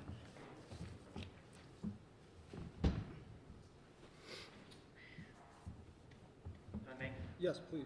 Sir, in a loud, clear voice, can you please introduce yourself and spell your first name and your last name? Good morning. My name is Officer Stephen Core. Stephen spelled S-T-E-V-E-N. Last name is Core, C-O-R-R. And what do you do for a living, sir? I'm a police officer with the town of North Andover. And how long have you been doing that? About 15 years. Okay, what are your duties and responsibilities now? I'm on patrol 4 to 12 shift. We respond to everything, 911 calls, domestics, motor vehicle accidents. If somebody calls the police, we answer. Okay, I'm going to turn your attention back to June 30th of last year. You were working that day. Correct. Okay, at some point in the early evening, did you get a call to go somewhere? Or did you get a call that you decided to respond to? There was a call, we had several officers involved in a document service. Okay. I was assisting another officer at a time with an arrest. Okay, and the document service was a restraining order? Correct. Fair to say that was being served on Kelsey Fitzsimmons? Yes, Okay, did you know where she lived? I do. You did? Yes. I'm sorry, I was about to say I didn't hear your answer, but he repeated it, so you knew where she lived. I do, yes, correct. We're having trouble hearing the gentleman too. If you could Well, just I'm try sorry, to excuse me. voice up. Thank you, sir. Sir, you said you were on another call, correct? Correct. Whereabouts was that? It was down the road on Waverly Road, up by the cemetery. At some point, did you receive information that necessitated your presence at Ms. Fitzsimmons' residence? After I had cleared that call with another officer, I had saw on the control board of my cruiser that they were getting out at that residence, and I started floating that way prior to receiving radio transmissions. Okay. And before you got there, did you receive another transmission? I did. Okay, what was that? I believe it was Lieutenant Daly had called off, and in the background, it was just a woman screaming and him saying, "Shots fired." Okay. And so did you head that way? I did. When you got there, was anybody else outside when you got there? There was another person in a small red car that had pulled up next to me as I had gotten out. I spoke with her briefly about somebody running down the street with a child. Okay. Had you seen that person running down the street yourself? I did not, no. So what did you do after you stopped? After I stopped, I grabbed my med bag and I radioed up to Lieutenant Daly. I said, "Where are you, sir?" And he answered me on the radio, said, "Upstairs." I think he said upstairs. Had you ever been in that residence before? I have not, no. Okay. So where did you go? I went in the porch on the left side, went in through the front door. I could hear a female screaming. I think I went inside and asked her, "Where are they?" And she said, "They're upstairs." I went upstairs, and there's a weird kind of layout of the house where you come in the front door and the stairs are right behind it. Okay. Now you said the woman screaming. Was that the woman downstairs was screaming? Woman downstairs, a living room, family room on the left, yes. Okay. You went upstairs. Correct. When you got upstairs, what did you see initially? I got upstairs, there was a landing way with a left exit and a right exit. There was two doors. I could hear commotion on the right side, so I entered that doorway. Okay, and who did you see when you entered that doorway? I saw Lieutenant Daly, I saw Officer Noonan and Officer Houston. Okay. What were they doing? They were performing first aid, rendering aid to Ms. Fitzsimmons. At some point, did Officer Noonan ask you to do something? He did. What was that? He pointed right where his hand had been, and he said, "Secure that firearm." And I had looked down, there was a firearm sitting on I want to say a white-looking bookshelf. Okay. Was that near the door? Correct. Can't find that picture right now. Here we go. I'm going to show you what's been previously marked as exhibit number 57. Do you recognize that? I do, yes. And what is that? That was where the firearm was located, on top of that white-looking bookshelf. I guess it's not a bookshelf, but... So this is the room you're in, correct? Correct, And this is the door you went in? correct. And is this the area where the gun was? That's where the gun I saw was, yes. Okay. And so you didn't know anything about the gun at the time, whether it was loaded or not, right? No, I did not. Okay, so what did you do? I had gloves on at the time. I picked up the firearm. There was a small black box on the bed. I saw that was an open box where I could store the firearm because I knew paramedics and fire department was going to be coming in that room. It's not a huge room, so I wanted to get it out of the way so it wouldn't be trampled, wouldn't be disrupted or anything. I took the firearm. I looked at the box. There was nothing in it. I kind of did one of these motions to make sure there was nothing in it, put it down. I dropped the magazine out of it. And what does that mean, dropping the magazine? I hit this release button on the side of the firearm. It takes out all the bullets that are in the magazine. Okay. Bullets stay in the magazine. The bullets are in the magazine, correct. And then after that, I racked the slide, had it sideways, and I emptied a round out of the chamber into that box. Okay, so there were a magazine with a number of bullets in it. Correct. The one round or bullet was racked into the chamber itself, correct? Correct. And then did that go in the box? That went inside the box. And what did you do with the firearm itself? The firearm, I put everything in the box. Okay. And then brought it outside of the room. May I approach, Your Honor? Yes. I'm going to show you the picture and ask if you recognize what that is. Hold on one second. So this image not on. agreed to, so it's a picture that. Okay. I'm going to see to put it in. All right. My question was, and you just answered it by your movement, was whether you wanted me to look at what was on the screen. No. All right. So you've handed him a photo. You recognize what that is? I do. What is it? It's the box that I placed the firearm on the ammunition in. Okay, can you see the firearm, the magazine, and the round itself? I can. Okay. Where is the what did you do with the box after you placed the items in it? Like I said, it was a small room. The landing that was at the top of the stairs, I backed up out of that, and I put the box in the corner away where I kind of stood over it, made sure nobody messed with it as the fire department came up and down for medical aid. Thank you. Your Honor, I offer this picture is the next exhibit. Any objection? No, Your Honor. Okay. It may be admitted. Exhibit 80, so marked. If I may publish it. Please.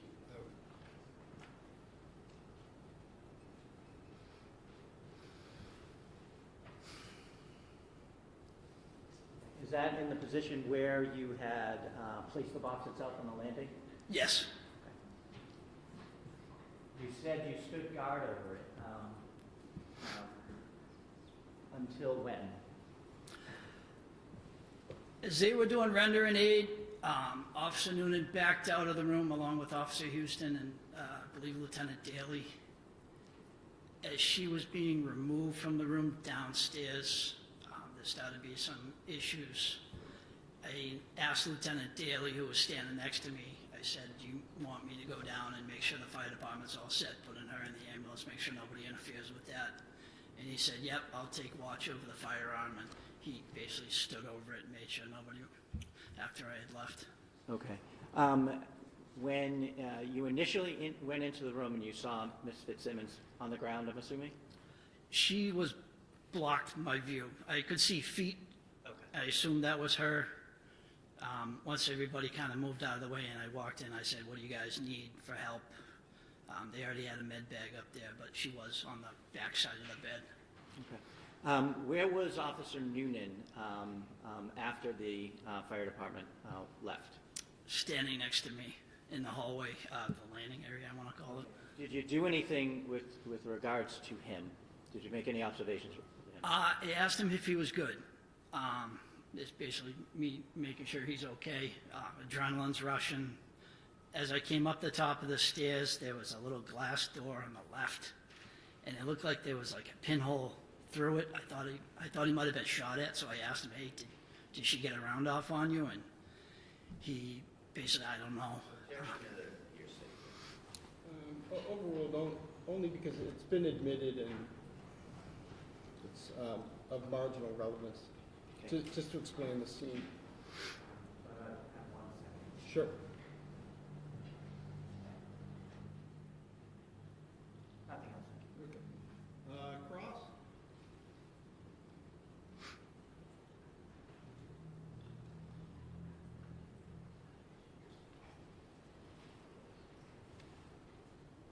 Mr. Brito, cross? Thank you, Your Honor. Thank you, sir. Yes, take your time. Officer Corr, good afternoon, sir. Good afternoon. Now, I'm sure that you memorialized all these important facts you testified to in a police report somewhere. No, we didn't generate a police report at that time, no.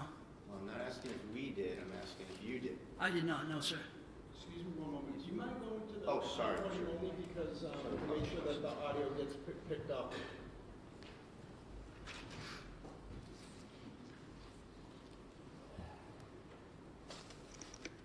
Everything you testified to was not memorialized by you in a police report, correct? No, I did not write a police report, no.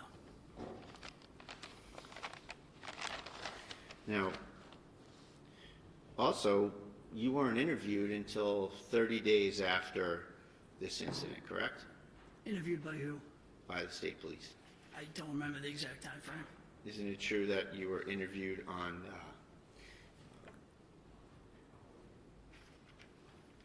July 30th? I don't know the exact date. If that's what you say it is, then I assume you're giving me correct information. I appreciate that. You were also working with Officer Nunan, correct? At the time- I work in with that him time as a interval? coworker. Did you work with him in that time interval? From when the incident to the happened to 30th? July 30th? July. He's on a different shift, but yeah, I do work with him. And did you speak with him about the case? I don't recall if we did. I'm sure we had talked at some point about if he was okay. Did you speak to him about what happened at the scene? Just yes or no? At the scene we did, absolutely. We were on the same scene. Okay. And did you speak with him in the days following? I couldn't tell you. I'm sure we at some point talked. And what about prior to your state police interview? I'm sure we talked at some point. So you spoke with him at the scene, spoke with him probably shortly after, and spoke with him prior to the interview as the interview approached. Is that fair to say? Yes. Thank you very much. Nothing further. Any redirect? No. Okay. All right, thank you, officer. You may step down. You're welcome. Thank you. Commonwealth, you can call your next witness. Thank you, Your Honor. Michael Bonasaro, please.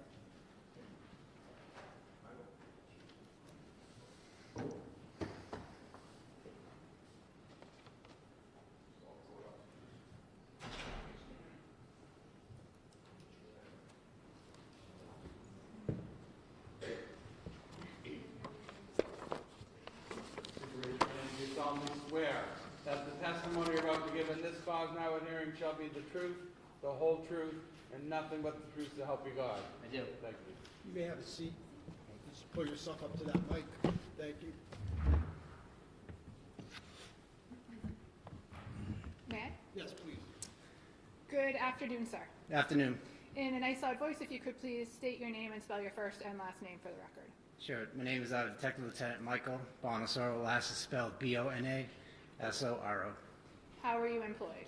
I work for the Mass State Police. And what is your current assignment?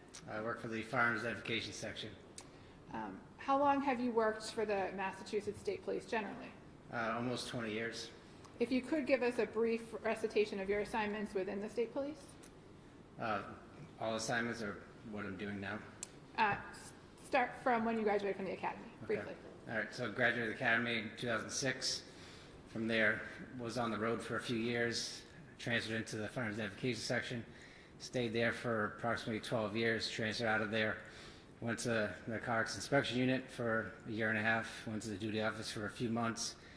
Back to the Narcotics Inspection Unit, and then to Firearms Identification Section again to work as the executive officer and now the unit commander.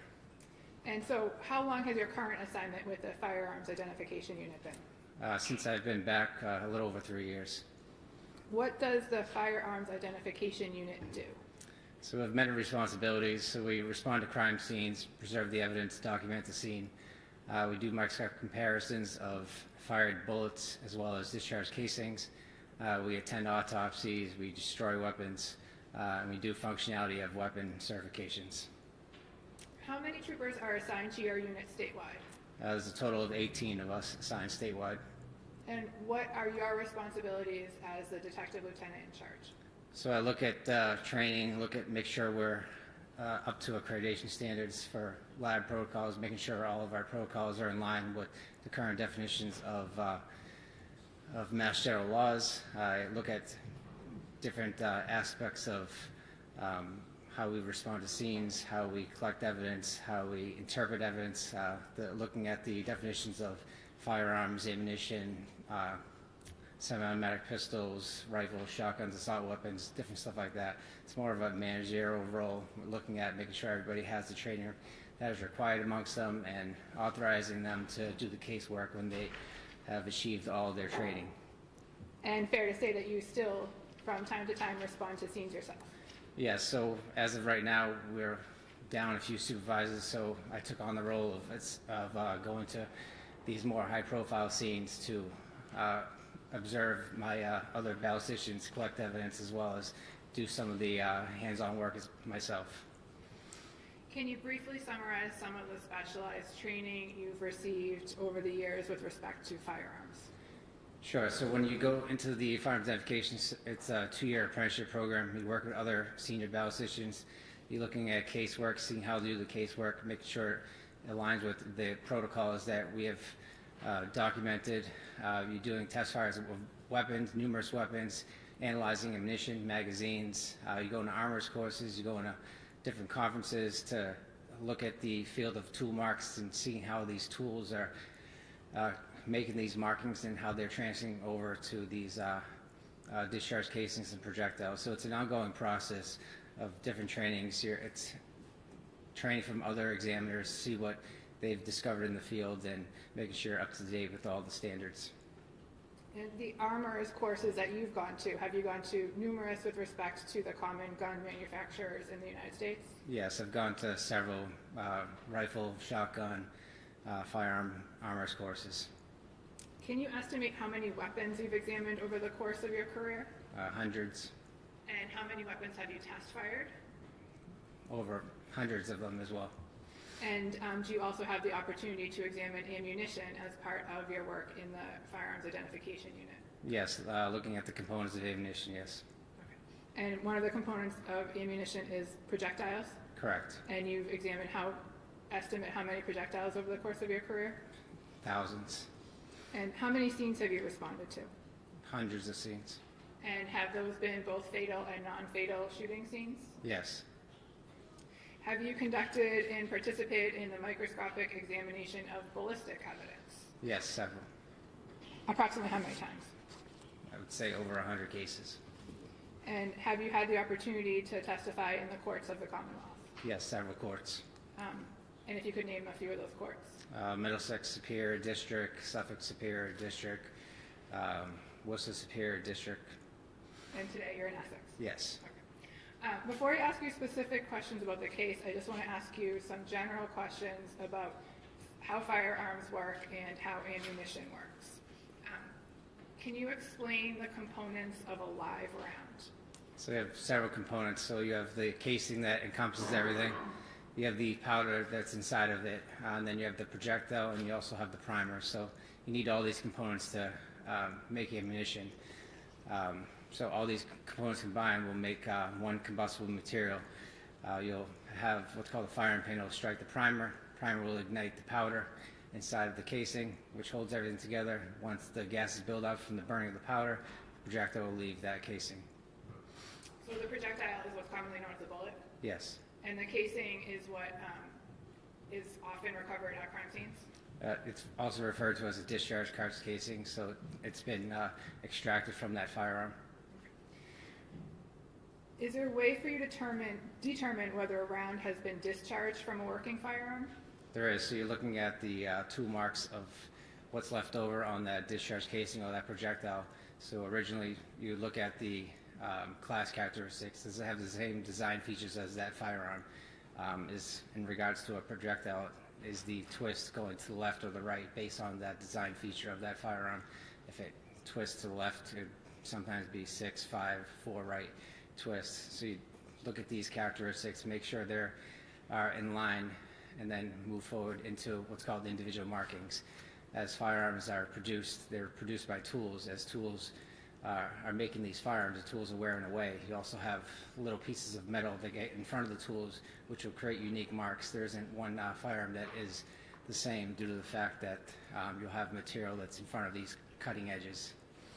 And is it fair to say that when a cartridge is new or from the box, it does not have these particular tool marks you're looking for?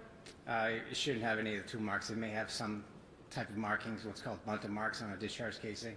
This is from stamping that live cartridge to indicate what caliber and manufacturer of that live cartridge. Did you you say what marks? A bunter mark. A bunter mark. Can you spell that for the court? It's bunter. And that's the stamp that reflects the caliber of ammunition? The caliber as well as the manufacturer. Thank you. When a casing comes apart from a projectile, does it come out with velocity? It does. And are you able to determine anything about where a particular gun was fired based on where a casing or casings are recovered? You can't really determine the exact location. It should land in the general vicinity of the shooter, but you also have variables if that casing was kicked or manipulated in some way, or if it deflected off another object. And I think we just talked about this, but what does caliber refer to? Caliber is the diameter or length of that casing. I'd like to talk about a semi-automatic firearm. Are you familiar with those? Yes. And how does a semi-automatic firearm work? So it requires a trigger pull per firing of that weapon. So you pull the trigger, it will cause either a hammer or a firing pin to move forward. It will strike the primer. After it strikes the primer, it will cause an explosion. Explosion is going to cause that slide to go backwards. The extractor is going to extract that casing, which is attached to that slide.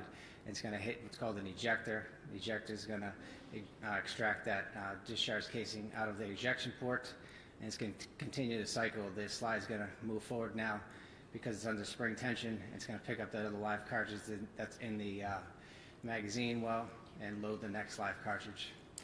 But does the user have to do something first before they are able to pull the trigger and have a projectile fire? So they would have to load either manually or with a magazine. So a live cartridge has to be inserted into the chamber. And does the slide, or does the slide have to be pulled back? The slide has to be racked to the rear, yes. Okay.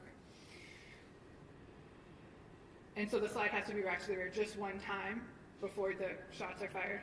Yeah, so you have to essentially cock the firearm. So you have to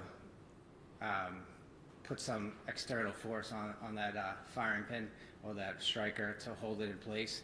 When you pull the trigger, you're going to have that transfer bar or that trigger bar, whatever you want to call it, will actually drop.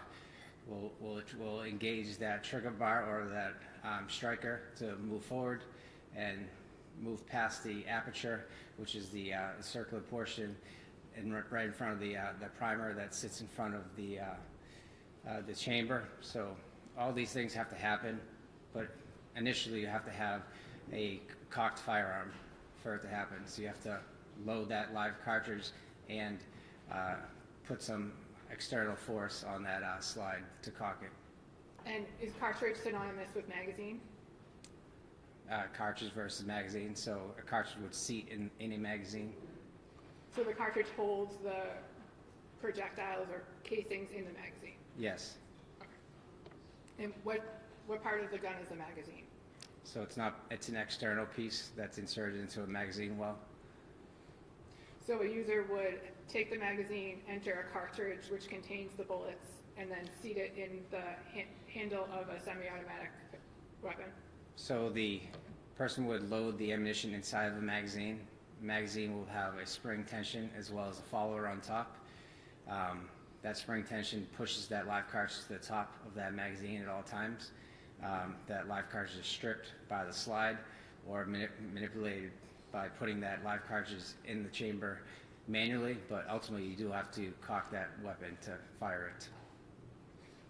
I'd like to direct your attention to June 30th of last year. On that date, in the evening hours, did you get called to go somewhere? I did. Where did you get called to go? To a residence in North Andover. What information did you have when you arrived? Information I had was there was a police-involved shooting which required a supervisor to attend the scene. And that's why you went? Yes. Okay. What time did you arrive? I don't recall exactly what time. It was in the evening hours. Did anyone else from your unit respond? Yes, I had a trooper, Chris Pierce, as well as trooper Andrew Valeri. And the three of you responded from the firearms identification unit? Yes. And what was your purpose on scene? We wanted to document the scene. We wanted to inventory all personnel that were involved in the shooting, whether they fired or not, to inventory their weapons, to account for all live cartridges. And again, is that standard procedure for an officer involved shooting? Yes. When you responded, who was on scene? There was several detectives from the Essex County Detective Unit, as well as Andover police personnel. North Andover police personnel? North Andover, yes, Mike, sorry. Were you directed to a particular part of the house? I was. There was a particular part in the top of the stairs where there was a firearm located in a safe, as well as a bedroom where we recovered a 2 discharge casing as well as a projectile. And did you or someone from your unit or someone from the state police take photographs that evening? Yes, we had Crime Scene Services photograph the scene.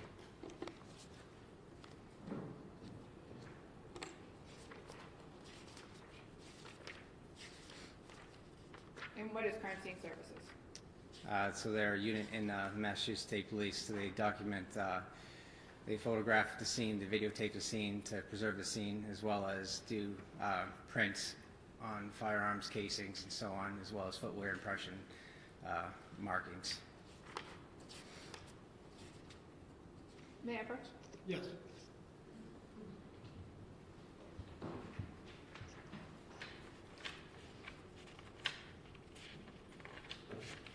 Sir, I'm showing you 9 photographs. I just asked that you take a look at those and let me know when you're done. While you're doing that, Counsel, Mr. Breda, will the defense be objecting to any of these? I don't know what counsel has up there, Judge. Okay, thanks. I thought there was an objection. Okay, perhaps when, hold on one second. Perhaps when you're done, when the witness is done, if you can show them to Mr. Bradel, and if, to the extent that you were able to mark a few, and you can object to a few, or all of them, or.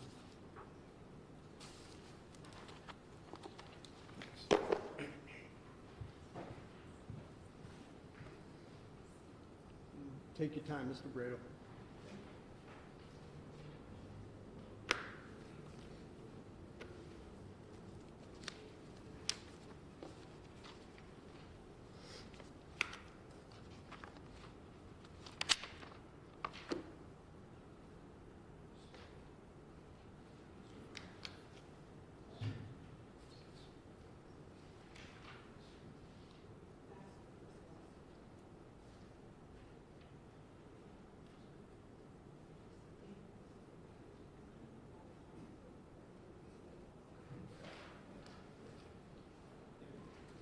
I understand there's no objection. No objection. Okay, let's have Mr. Wayne mark those individually.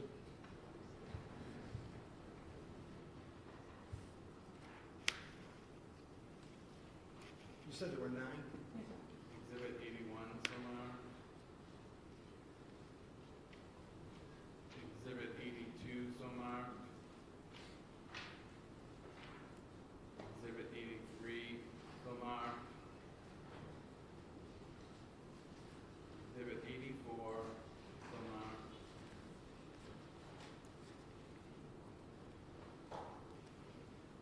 Exhibit 85 somewhere. 86 somewhere.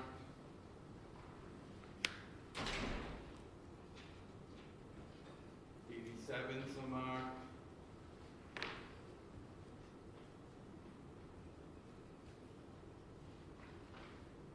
88 somewhere.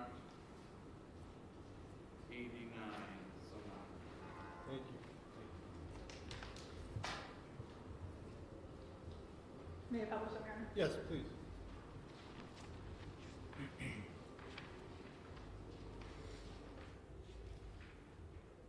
Sir, I'm showing you first what's been marked as 81. Do you recognize that picture? Yeah, the picture dictates plaque number 3. I believe there was a discharge casing around that vicinity of plaque number 3. Sir, what number was that again? 81. 81, thank you. Is Exhibit 82 a different angle of that same, you were trying to photograph that same discharge cartridge casing? It is. Showing you exhibit 83. What does picture 83 show? Discharge cartridge casing with the close-up appearance. Has it been moved? I believe it has been moved. And why would it move? Where it was located, it was kind of in a confined space in the corner of the room.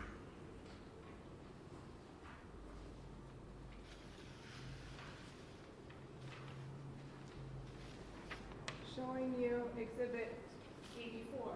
Do you recognize exhibit 84? Yes, it's where a sprint projectile was recovered right above the air conditioning unit inside the curtains.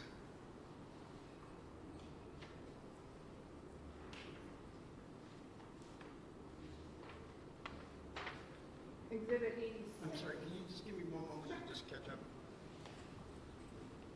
Do you need the picture? Do you mind putting that back on?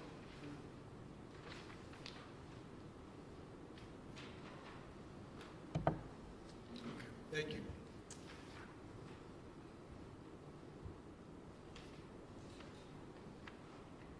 What does picture 80, exhibit 86 show? It's a close-up picture of placard number 4 of that spent projectile that was recovered in the curtains. And showing you exhibit 87. What does exhibit 87 show? The projectile from placard number 4 that was moved for a close-up photograph. So it's taken from the air conditioning unit and moved for this photograph? Taken from the curtain and moved on, I believe, the bed, taken a photo of it.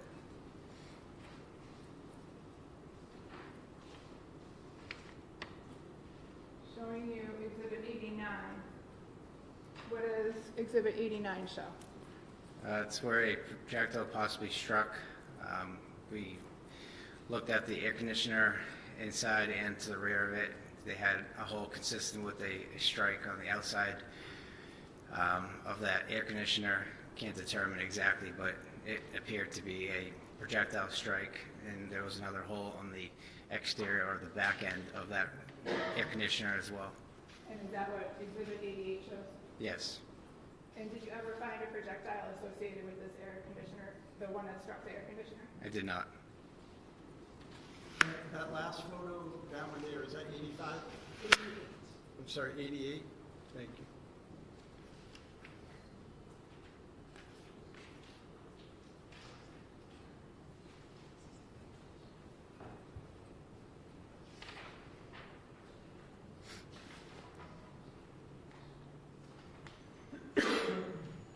Detective Lieutenant, next showing you exhibit 76. Do you recognize what's depicted in exhibit 76? It appears to be another discharge cartridge casing by placard number 1. And is exhibit 77 a close-up of that discharge cartridge casing? It is. And what did you do with the discharge cartridge casings and the spent projectile that you recovered from the scene that night? So all pieces of evidence were documented, where they were located by placard number, the time of location, who recovered that evidence, and any particular features of that discharge casings, the head stamps or bunter marks. So you collected the evidence and documented it, fair to Yes. say? And is it, in summary, fair to say that you recovered 2 discharge cartridge casing and 1 spent projectile? Correct.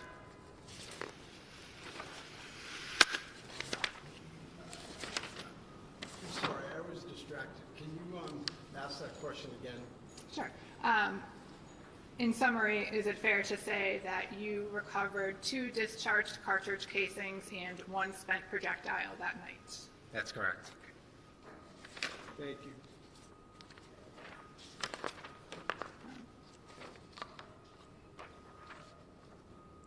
Did you continue your search of that bedroom? I did. And what else did you recover from that bedroom? I don't believe there was anything else from the bedroom other than the 2 discharge casing and the projectile.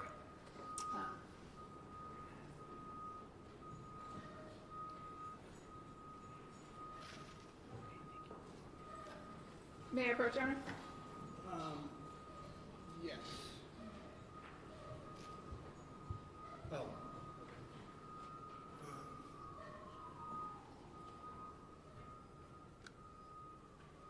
Let's, we'll take a 5-minute recess. All rise. We're stand for a 5-minute recess. Please don't exit the door.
on the Kelsey Fitzsimmons. Simmons matter, all counsel and the defendant are present. Okay, you may continue, counsel.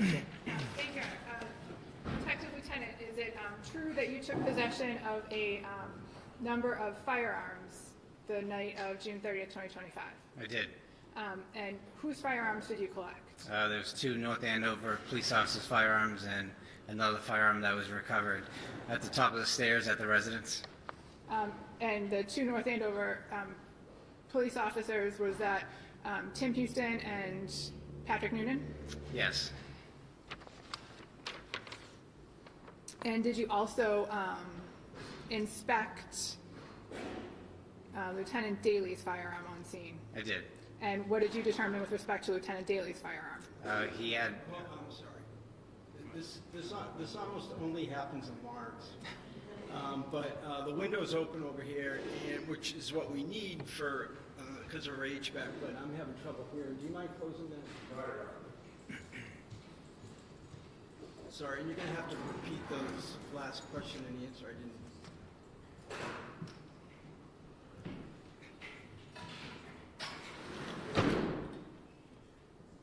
Thank you. Okay. Can you repeat that? I think so. Sir, what was your finding with respect to Lieutenant Daly's firearm? he had 1 magazine, so he was fully loaded. There wasn't any unaccounted for rounds of ammunition. Okay. Wait, I'm confused because I thought you took Officer Houston and Officer Noonan is what I wrote down, but is that? Fair to say you took Officer Houston's firearm and Officer Noonan's firearm? Correct. And did you take Lieutenant Daly's firearm? I did not. Did you just examine the number of bullets in his magazine? Yes, Well, she's leading because the judge was distracted by the outside noise. So, and I'll allow you to do so as well, Mr. Brady. So overruled. All right. So now I understand. Thank you. And sir, I'm next going to ask you if you recognize what's shown in Exhibit 10. Yes, that is the firearm at the top of the stairs, as well as a magazine with numerous live cartridges in it, as well as 1 loose live cartridge. Is this the loose live cartridge here? It is.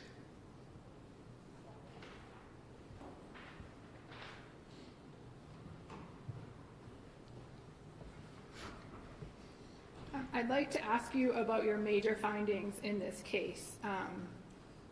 Based on your training and experience, did you conduct microscopic analysis with respect to the projectile and cartridge casings that were recovered from the bedroom of Phillipsbrook Road?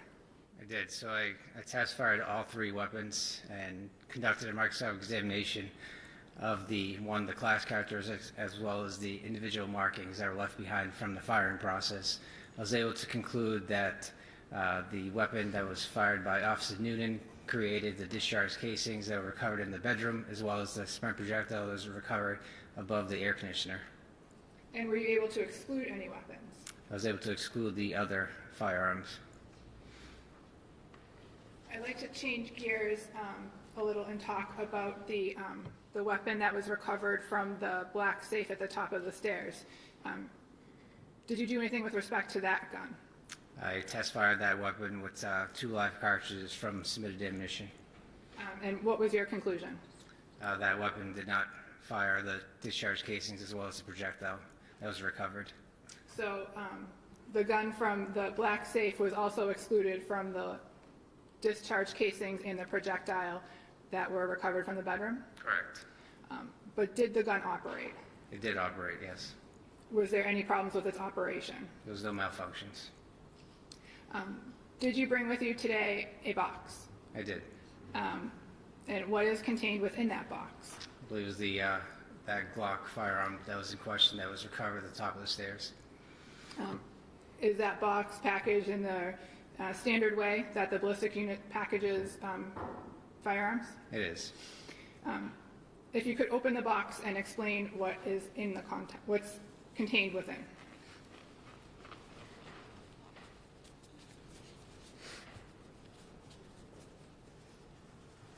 May I assume that someone's made sure that this is safe to begin with?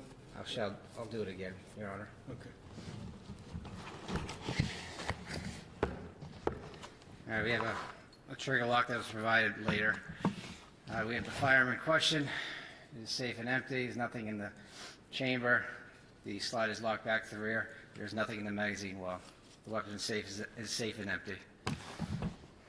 Also, contents of this is you have the 2 magazines that were recovered from the vest. They were downstairs on the first floor of the residence. You have the magazine that was recovered in the safe. It was originally loaded with 16 live cartridges. And you have 2 test fires that are conducted using that live ammunition from that magazine, as well as the single loose live cartridge that was recovered in the safe. Are you going to ask more questions about that? Because I couldn't keep up. Or should I have them repeated? No, I will ask more questions. Okay, thank you. But in the meantime, may the box and the contents be marked for, as an exhibit? Yeah, let's, we're gonna have to do them individually. I don't want the ammunition to be with the firearm. So let's do that, Mr. Ruane. And also, any objection if he puts, Mr. Bradle, if he puts the trigger lock on there? No, Judge. I don't know, are you able to even? Object to leading either for this. I don't object to any leading for this kind of stuff. I would ask that you just wait to Sure. put the trigger lock on, certainly before it's submitted. Sure. Thank you.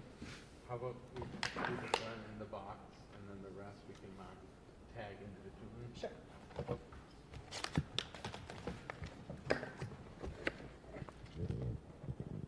Exhibit 90 would be the firearm, Your Honor, in a box.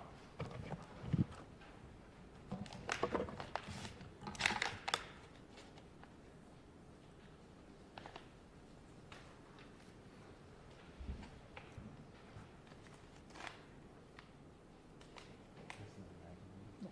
91 is a magazine, Your Honor.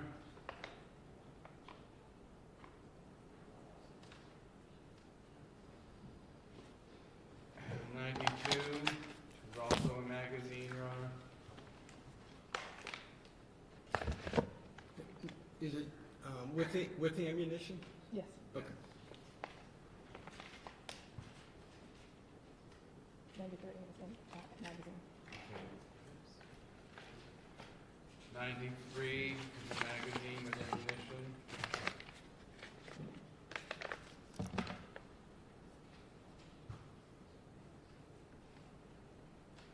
Live round. 94 ammunition, 1 round.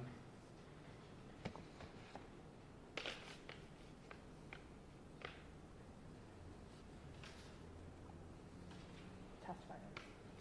95 test-fired ammunition. 96 test-fired ammunition.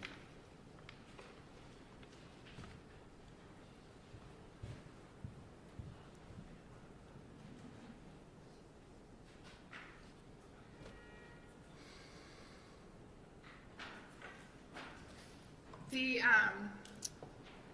magazine that you recovered from the gun in the black safe, what was the total capacity of that magazine? 17 live cartridges. And is that how many live cartridges that weapon can hold? That's how many cartridges the magazine can hold. So what's called a top-off method. So you load the magazine with the 7 live cartridges, you chamber around, you take the magazine out of the magazine well, and then insert another live cartridge. So essentially the magazine will be fully loaded with 7, and then there will be 1 live cartridge in the chamber. So you said 7, not 17. Oh, my apologies. No, I'm asking, that's a question. You mean 7, right? Not 17? 7. The magazine is 17 live cartridges capacity. 17 17. is the capacity. Okay. 17 is the capacity for the magazine that was recovered from the black box. Correct. And so when you add an extra round, what's the capacity for the weapon itself? So we'd call it 17 plus 1, so essentially 18 live cartridges.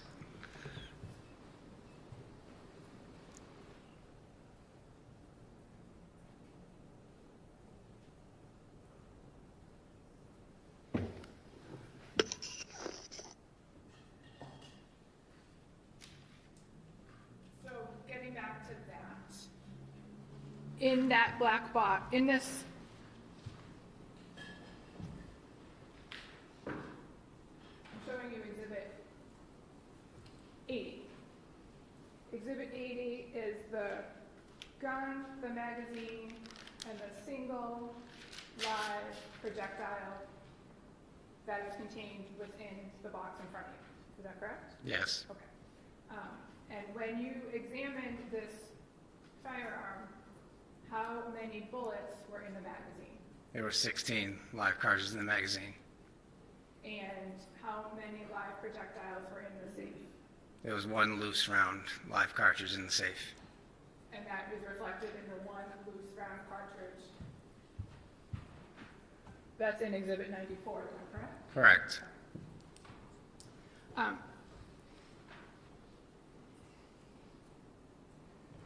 Are you familiar with the term dry fire? I am. What's that mean? So you are cycling the weapon without a live cartridge in the chamber. So all the same steps are going to happen. You're going to cock that weapon. It's going to have that trigger bar or that striker be sent to the rear. It's going to be held in tension by that trigger bar. When you depress the trigger, it's going to create that trigger bar to drop. The firing pin is going to move forward through the aperture and potentially strike any live cartridge that's in the chamber. And what happens if there's not a live cartridge in the chamber? So you'll hear an audible click. With the court's permission, may Detective Lieutenant demonstrate? Any objection? No. Demonstrate with... A dry fire with no projectile in the weapon at all, no projectile particularly in the chamber. Yes. So if you could stand up and demonstrate. Right.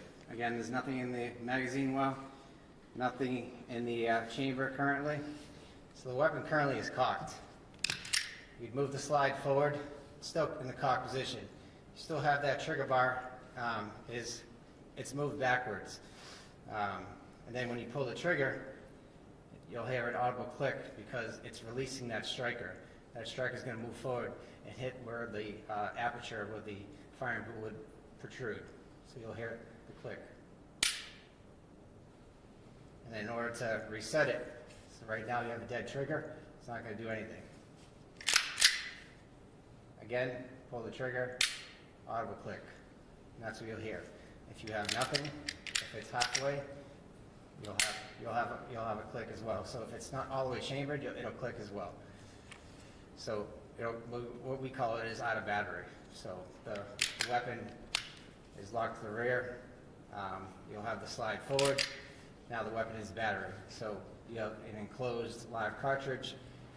There's nowhere for that live cartridge to go when it's fired, but out the barrel. And I'm sorry, the term that you used, battery? It's out of, so once the live cartridge is loaded, that weapon is now in battery. So you have the breech that is right behind that live cartridge. So when you fire that weapon, an explosion is going to happen. So you're going to have the firing pin is going to hit that primer. Primer is going to ignite the powder. Powder is going to build up gases. Projectiles are going to go down simultaneously. You're going to have an explosion, which is going to cause that slide to go backwards. The extractor is in contact with that live cartridge. It's going to rip that discharge casing out. It's going to hit an ejector, which is pretty much a metal rod, and it's going to eject out this ejection port, which is right here. There's an ejector right in there. An extractor is like a little claw that's attached to that rim of that live cartridge or that discharge cartridge after firing and pulling it right out. All in one function, and then that slide is going to go forward and load the next live cartridge. Thank you. So based on your training and experience, would you hear that click if there was a loaded magazine in the weapon but no bullet in the chamber. Yes. And based on your training and experience, what would happen if the gun was cocked and there was bullets in the magazine and you pulled the trigger? If there wasn't any live cartridges in the chamber, nothing would go off. You'd hear a click, but nothing would go off. And then how would you get a bullet to go into the chamber? You'd have to physically, manually load that bullet or push that slide forward to load that live cartridge from the magazine. May I have a moment, Your Honor? Yes, take your time. Thank you. No further questions.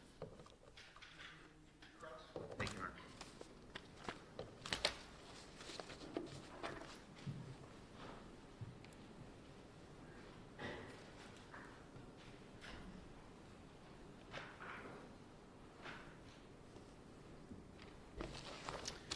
Hello, sir.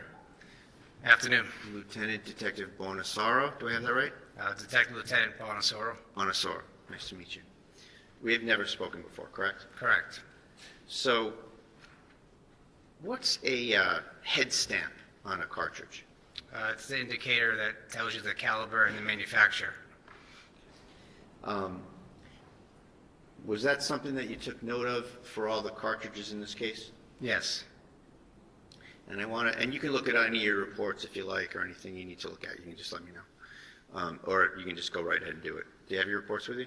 I don't have them with me now. Okay. And let me know and I can show you.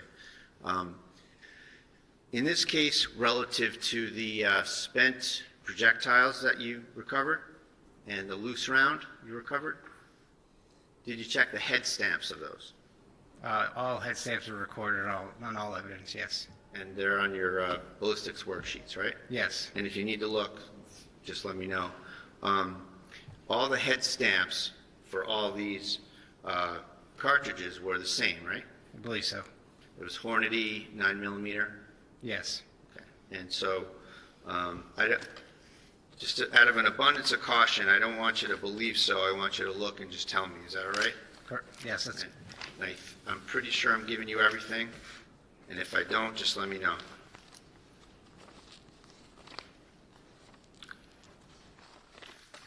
And I have 3 ballistics worksheets here. May I approach, Your Honor? Yeah.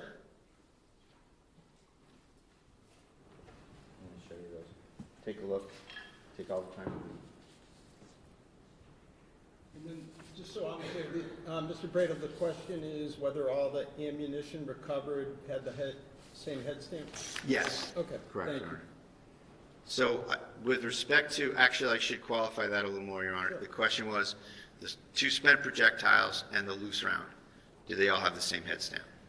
the 2 discharge casing as well as the loose live cartridges all have the same Hornady head stamp. And I apologize, and you just corrected me. I said spent projectiles. That's wrong, isn't it? Correct. So I should rephrase that, Your Honor.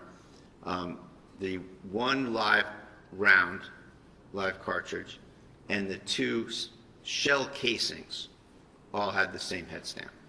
Correct. Thank you. And I said that right that time, right? Yes. All right, thank you. I'm just going to retrieve those from you. Sure.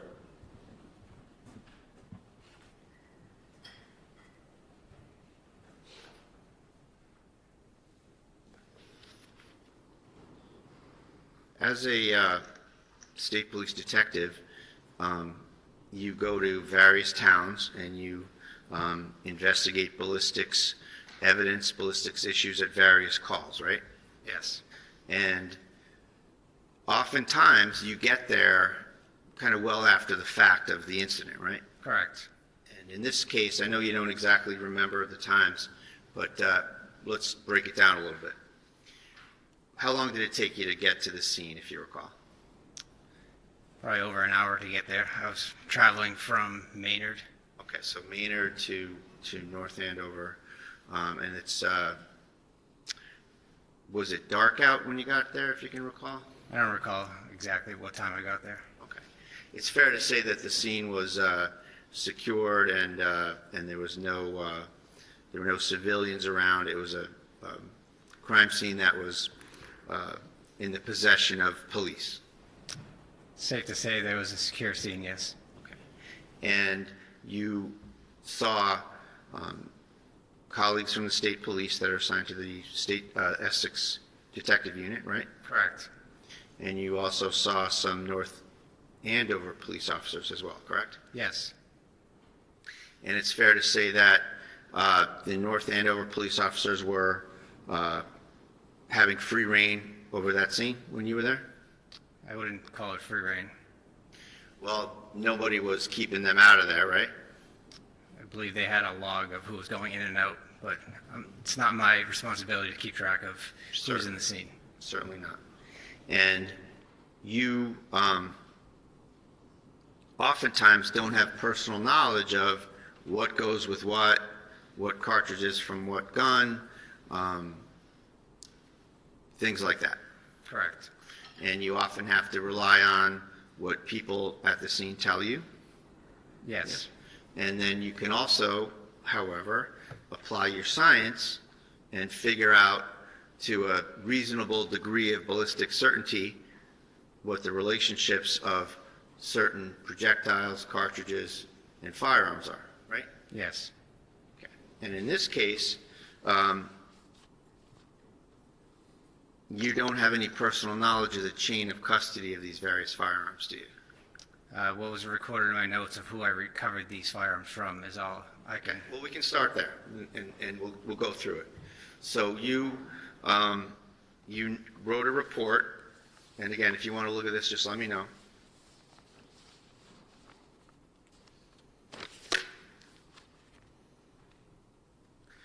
You wrote a report that involved 3 Glock firearms, right? Yes. Okay. And actually, it might be quicker, Judge, if I give him one of these, so I don't have to keep going back and forth with that. That's fine.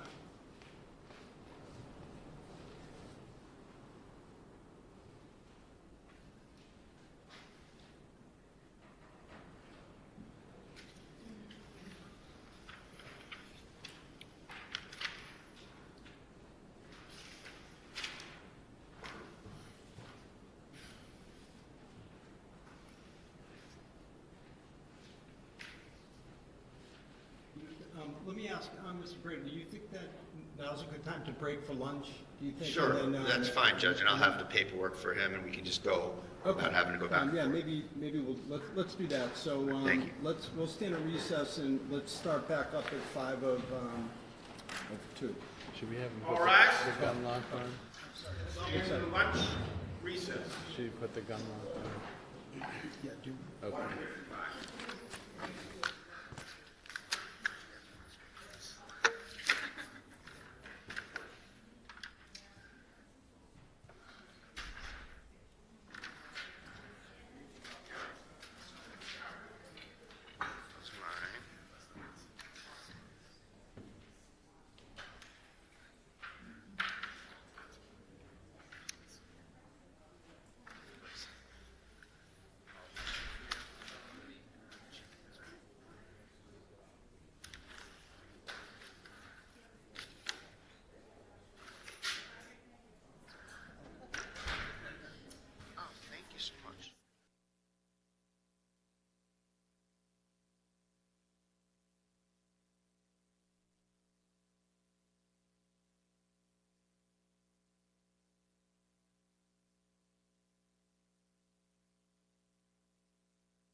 2025-77 CR 311.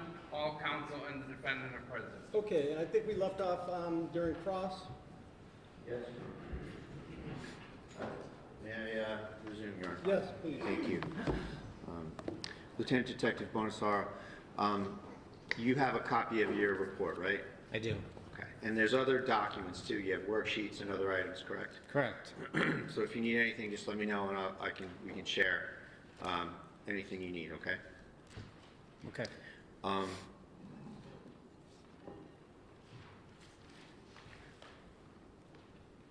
What is meant by chain of custody of an item? Who has actual custody of that particular piece of evidence? It's moved from one location to another or one person to another. So as a piece of evidence kind of goes through the investigative process, sometimes it can be important to make sure you know who had it, where did it go, as it goes through, right? Correct. And in this case, it's fair to say that you don't have personal knowledge of a lot of the chain of custody here. I have personal knowledge of who I received the firearms from. Right, okay. And we'll go through that. And I'm not questioning, in terms of chain of custody, you and the state police going forward from when you left the crime scene. I want to ask you some questions about chain of custody at the scene, okay? Who did you get, and again, you can refer to your report here. Item 1-1 is a Glock 47, and we'll just use the last three numbers of the serial number, 269. Who did you get that from? What was the item number again? 1-1, Your Honor. Thank you. Yep. And the last three digits of the serial number are 269. Thank you. And so that gun, and again, you can look on your papers, anything you want. Do you know who you got that from? If I could see my notes, the worksheet Sure. notes Yep. from the crime scene. Sure.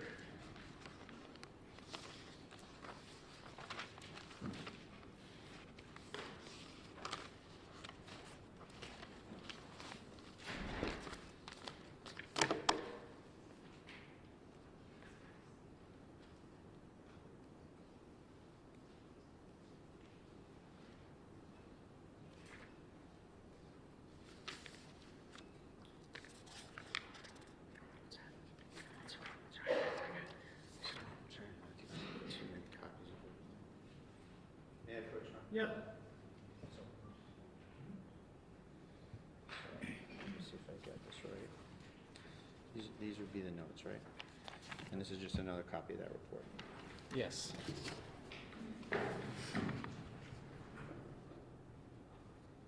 So 1-1, take all the time you need. Who did you get that from?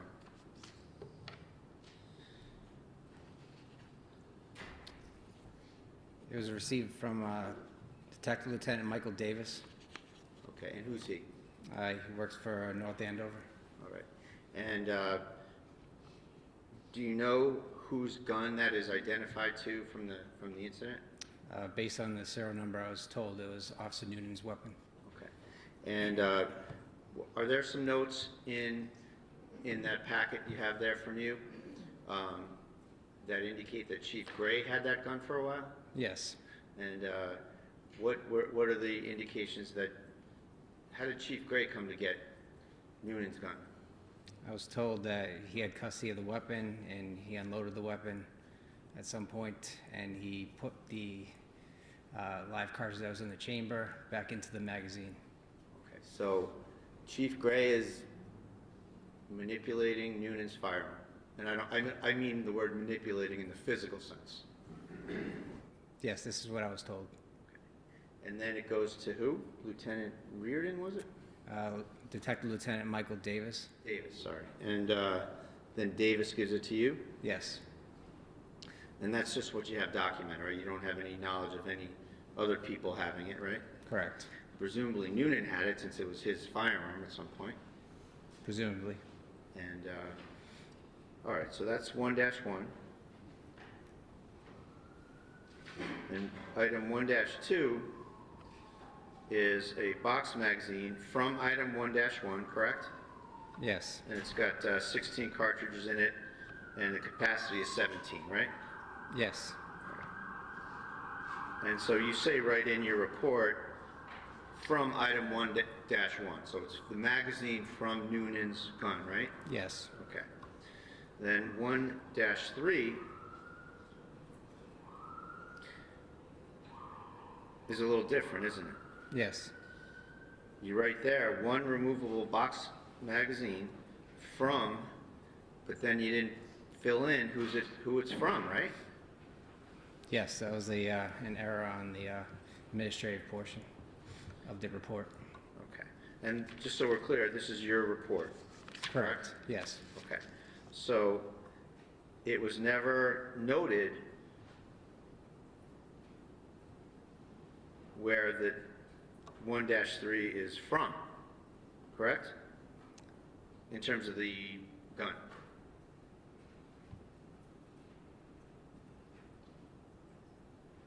It was noted that it was received from Officer Michael Logan, Right. 1-3.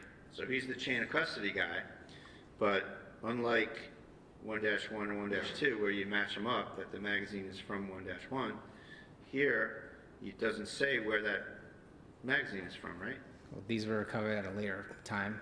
I was initially given the firearm with the magazine, and then later on, these additional magazines that were recovered from, I believe, the either the duty belt or vest carrier, whatever the officer had. Okay. And you know, I'm just asking you about what it says. I'm not trying to suggest there's fault, and I just want to go through it with you in terms of what's identified and what's known to be from somewhere and what's not. Okay? So I'm not trying to find fault. I just want to factually have us go through the report. So we don't know where 1-3, the box magazine, is from, what device it's from, right? I was told it was from either the vest carrier or the duty belt of Officer Noonan. Okay. But that's not in the report, is it? It is not. And then same with 1-4,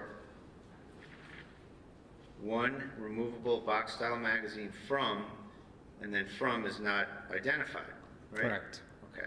And that's the same thing. You got a magazine, and that's from Officer Logan as well. The chain of custody reference is from Logan, right? Yes. Okay. And again, it's not identified in the document where it comes from. Yes? Correct. Correct.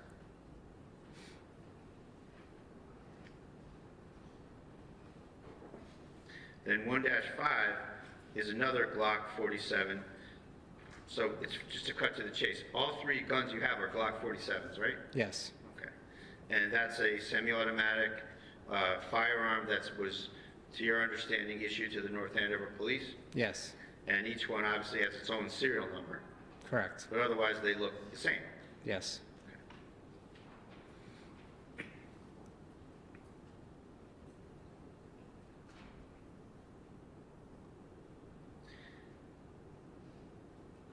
Going to 1-7, you have two removable box-style magazines that you received, and the chain of custody guy is Michael Logan, but it doesn't say what firearm they were in the vicinity of or near, correct? So as I entered the evidence, it was associated with the firearm. So as I went to the next firearm, whatever is below that firearm is associated with that firearm. So all evidence below it will be associated with the firearm until I mention another firearm. Okay, so that's your procedure, right? Yes. Well, it's fair to say, though, that sometimes you do say what it's from, and sometimes you omit it, right? Yes. And that's by mistake, right? Yes.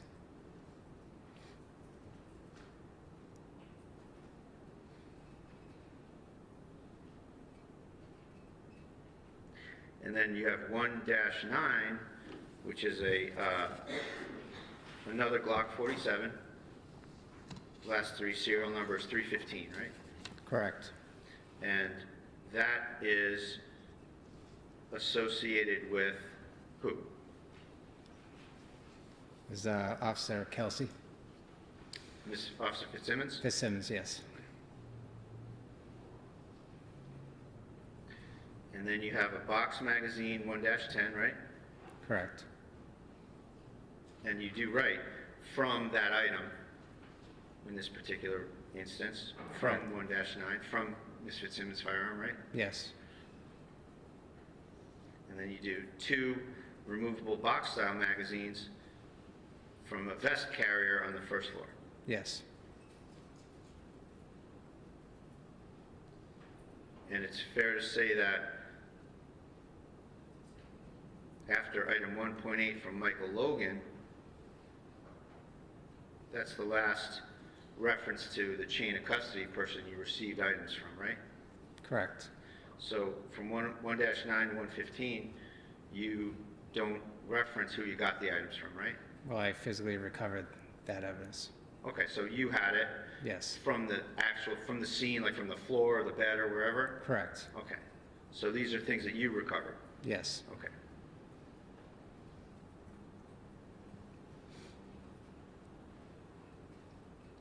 Then we get to some discharge cartridges and a live cartridge, 1-12, 13, and 14, right? Correct. And they're all, as we went over, they're all head stamped the same, right? Yes. And then you have 115, the last item, is a spent projectile, so like a bullet, a spent bullet from above the air conditioner. Correct. And you recovered that yourself. Yes. Okay. Now, with respect to the live cartridge, the discharge cartridge at 113, and the discharge cartridge at 114, it's fair to say that you applied science, I'm going to just keep it vague for a second, that you applied some science to the 2 discharge cartridge casings, right? I was looking for agreement of individual markings, yes. Right, so you used some science, Yes. just to start real basic here. And you were able to identify those 2 discharge casings to item 1-1, right? Correct. And 1-1, you know to be Nunan's Glock, right? Yes. Now, it's fair to say that with respect to the live round recovered from the hallway safe, it's fair to say that you didn't apply any science to that item, correct? Correct. So there's no science, unlike the other 2, unlike the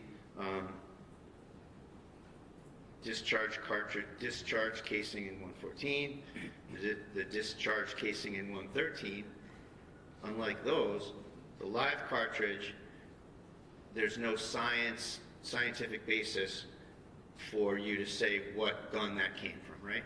Correct. And it's fair to say that there were, and again, I'm not trying to find fault. Nobody asked you to apply any science to that item, right? Correct. So there were some various scientific methods that you could use to determine where that came from, right? There would be some markings if it was actually cycles with that weapon. Right. You're one step ahead of me. That's my next question.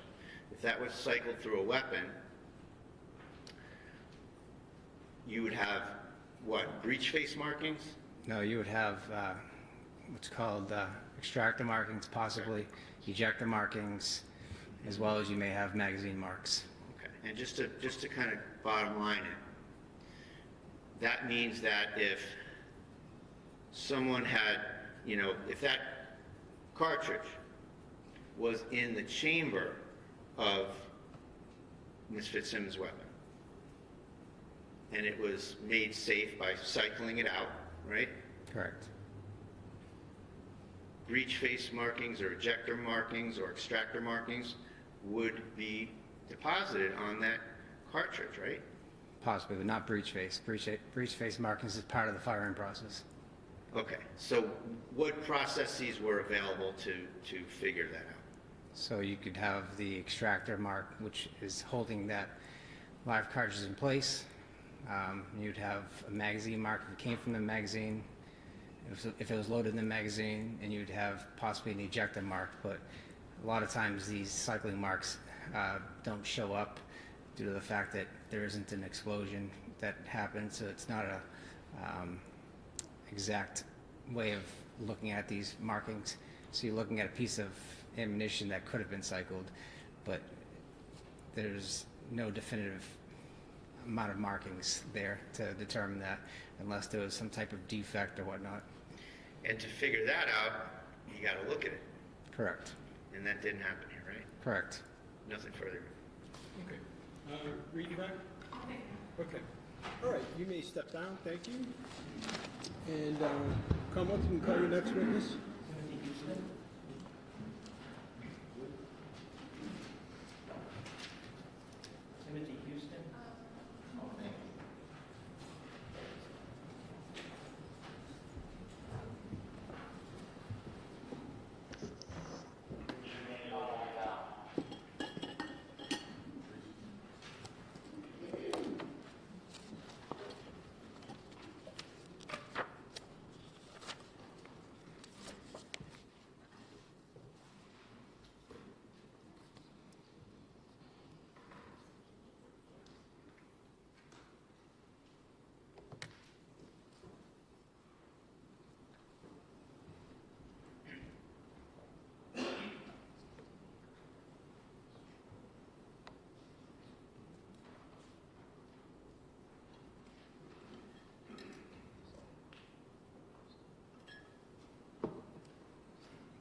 You solemnly swear that the testimony you're about to give in this cause now in hearing shall be the truth, the whole truth, and nothing but the truth so help you God.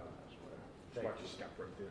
If you could try to speak up nice and loud right directly into this microphone so the judge can hear you. Yeah. Good afternoon. Good afternoon. Sir, in a loud, clear voice, can you please introduce yourself? Spell your first name and your last name. Officer Timothy Houston, Timothyhouston. And, sir, what do you do for a living? Patrol officer with North Andover Police Department. How long have you been doing that? A little over 5 years. Just gonna ask you to keep your voice up, okay? Okay. Thank you. Sir, where'd you grow up? I grew up in North Andover Okay, did you go through the North Andover school system? up until high school. And where'd you go? I went to Central Catholic. After Central Catholic, what did you do? I went to Norwich University and got a bachelor's in criminal justice. Okay. After you graduated there, what did you do? I went to the Army. I was in the Army for 4.5 years, reached the rank of sergeant, and then came home, joined the North Andover Police Department. Okay. And so when was that you joined the PD? Started the academy in November 2020. And your rank now, you're a patrol officer? Patrol officer. Okay. Can you tell us a little bit about your duties as a patrol officer? I worked a 4 to 12 shift. I started on midnights. I've been on 4 to 12. I think it's my 3rd year. It's basically if you're not answering calls, you're on the road, watching traffic, things of that nature. I'm going to jump back for a second and just talk about your military service.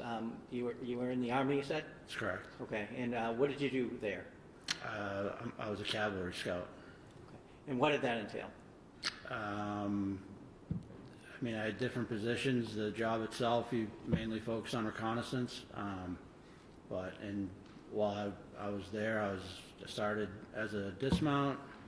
Then I moved up to a gunner, and then I was a dismount team leader, and then I was a gunner for the lieutenants in the platoon. That's pretty much it. Where were you stationed? I was at Fort Lewis, Washington. Okay. Now we're going to jump back to the PD, okay? Okay. Do you know a person by the name of Kelsey Fitzsimmons? I do. How do you know her? We worked together briefly. I mean, she was in the academy. I can't remember how long she was out of the academy, but she was FTOing for a while, and she was FTOing on my shift. And then she finished FTO, and she worked on our shift for a brief period of time. Okay. FTO, what do you mean by that? So she was under a field training officer. So she was riding around with somebody while she got used to the job, learned. Did she ever ride around with you? No, she did not. Okay. Did you know her socially at all? Yeah. I was invited to her wedding. We kept in touch when she went on leave. Tried to keep her in the loop. Spoke with her, kind of, you know, trying to get everybody together before her wedding. Her wedding was a decent amount of time away, and while she was out of work, we obviously didn't see her as much. So we had been working on planning something with some of the guys from work, people bringing their spouses, their dogs, and trying to figure out something, but it never happened. Okay. Did you know her fiance? I met him at the engagement party. Other than that, I'd see him, on calls if we had the FD, but I don't know him that well. Okay. So I'm going to turn your attention to June 30th of last year. Were you working that day? Yes. Okay. And at some point, did you get in touch by Lieutenant Daly? Yes. Okay. And what was the nature of that communication? He called me and said Justin filed an RO against Kelsey. He wanted me and Officer Nunan to go to the house and serve the RO, which required Justin picking up their baby and confiscating our firearms. Okay. How did he get in touch with you? Do you remember? By cell phone. Okay. Did he ask you to do anything in particular about Officer Nunan? Initially, he told me to drive past Kelsey's house and see if she was home. Okay. Did you do that? I did. And you knew where she lived? Yes. Did she park in a particular place usually? So normally, yes, she would park in front of her house if she was home. I found her car 50 to 100 yards down the road, kind of in the school lot, kind of tucked away. Okay. Did you relay that information to Lieutenant Daly at that point? I did. Okay. And at the point that you saw her car, had you already talked to Officer Nunan? After I called Lieutenant Daly and told him about her car being out of, and it parked in a strange way, I called Officer Nunan. Okay. And what did you tell him? I said, hey, what's going on? He hadn't talked to Lieutenant Daly yet, so he had no idea what was going on. So I told him to meet me in the parking lot, and I'd go over it with him. Okay. And did he do that? He did. Did he get there before Lieutenant Daly did, if you remember? Yes, he did. Okay. Did you inform him of what was going on? I did. At some point, did Lieutenant Daly also meet up with you in that particular spot? Yes. Okay. Did you talk about a plan as to how you were going to handle serving the order? My only memory is what I updated Officer Nunan with, just the circumstances of why we're going there and concerns that we had, but I don't remember what the exact plan was. I think it was assumed that Lieutenant Daly would do most of the talking. Okay. And you said your concerns. What were your concerns? We were aware that she had been sectioned before, so, obviously it's a tough position for her, finding out, there's an order in place, we're taking her firearms, we had to take the baby, give them to Justin, so we thought with her past being sectioned, she might not take that news very well, and, we weren't sure what was going to happen. Okay. Had you served restraining orders yourself before? Yes. Okay. Now, at some point, did you go over to 125 Phillips Brook Road? Yes, we did. And the three of you? Yes. Did you go in together? Yes. Right. Can you tell us what happened as you approached the house? And take us from there. So we parked off to the side of the house, out of view. of the house itself. We walked around, knocked on the front door, or the side porch door, whatever. Had you ever been in that home before? I don't think I'd ever been in the home, no. When you knocked or rang, I'm sorry, I forget what you said. I don't remember. Okay, did someone answer? Yes, Kelsey answered. Okay, did she have the baby with her? She did. Okay, so what happened then? She wasn't sure why we were there. Lieutenant Daly kind of had the paperwork in his hand. She invited us in, and Lieutenant Daly just started explaining why we were there and what was going on. Okay. Where in the house did you go? So we went into the living room. Okay. Did you remain standing? Was she seated? What happened with the baby? Can you describe what happened there? So Lieutenant Daly asked her to take a seat on one of the couches.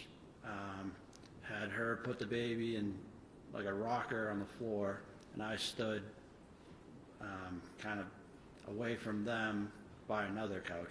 Okay. Could you hear what they were saying? Yeah, I couldn't remember exactly what was said, but What yeah. was the gist? Justin filed this order. She was shocked by it. Lieutenant Daly was doing his best to, mediate and tell her, this is what has to happen now, but you're going to have your day in court. Like nothing's, we're going to figure this out. Okay. Did you look around the living room at all? At that Yes, point? I did. And did you notice something? Yes. So on the couch I was near, there was clothes everywhere, and I could see a handgun case sticking out. And before that, Lieutenant Daly had asked Kelsey where her firearms were, and she said they're in the basement. And while they were having that discussion, I saw the handgun case, picked it up, opened it, it was empty, and Kelsey reassured me that they were in the basement. Okay. So that was the second time she said they were in the basement. Yes. How soon after you got in there was that question asked about where the guns were, if you remember? It was almost immediately. Okay. That was one of the first questions? Yes. Okay.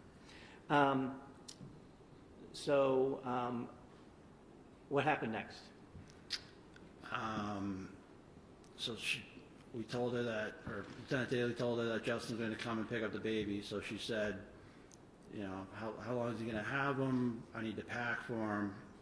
So me and Lieutenant Daly began following Kelsey as she packed for the baby. Okay.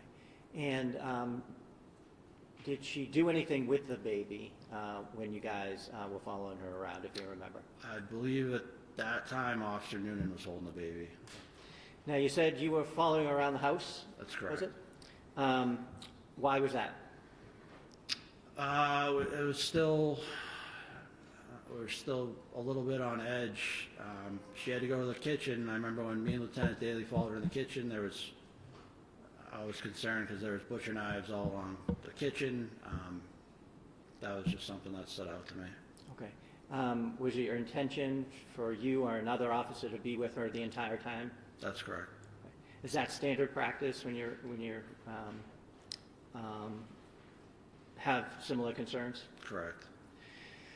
After you went into the kitchen, do you remember where you went? I believe we went upstairs.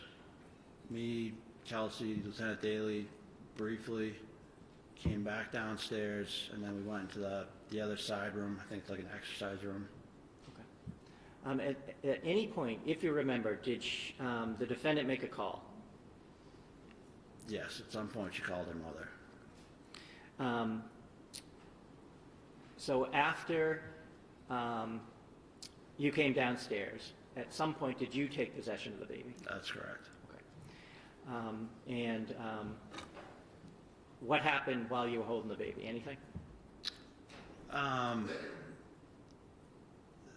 Yeah, so I took the baby from Officer Nunan, which Kelsey asked me to do, which I did. Kelsey told me, why don't you take him for a walk? He likes to look at the cars. I told her, I said I'd take the baby, but I wasn't going to leave. So I took the baby out on the porch, and the baby was crying, so I was doing my best with the baby. And at that point, her mom showed up. Okay. Through that same door you guys had come in? Correct. Okay. and so what did you do when she came? I peeked in, I told Lieutenant Daly, like, the mom's here, why don't we give her the baby, and we invited the mom in. After the mom came in and you handed the baby to her, did you stay in the immediate area or did you go somewhere? So once the mom came in, she was pretty upset with us, but Lieutenant Daly explained the situation to her. So at that point, me and Officer Noonan followed Kelsey upstairs so she could pack more things. Describe upstairs, if you would. There's a landing. It's a T hallway. Hold on a second. Yeah.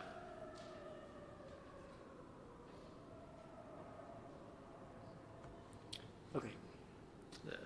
You go up the stairs, there's a landing, and there's a room off to the left and a room off to the right. And could you describe the room off to the left? It's got I believe it's the baby's room, has a crib in it. And how about the room to the right? That would be Kelsey's bedroom. Now,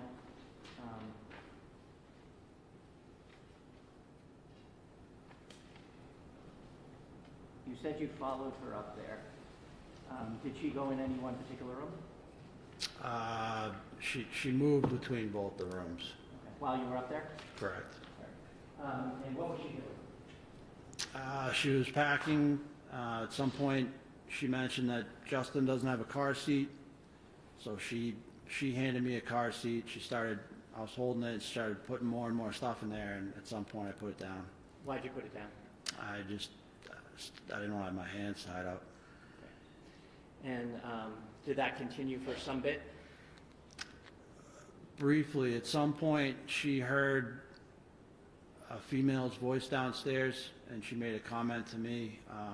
She said, "Who's downstairs, my baby?" I said, "I believe it's your mom. I mean, we were just there." And she said, "That's not my mom's voice." And I got the sense that she wanted me to go downstairs and check, but I just kind of dismissed it at the time. Okay. And so you stayed up there? I stayed up Do you there. remember which room that was in when you were having that conversation? That was right at the landing. So she had moved, I think she had moved back to her bedroom, and as she was coming across, she had mentioned it. And at some point up there, I'd found another handgun case. Okay. And where was that?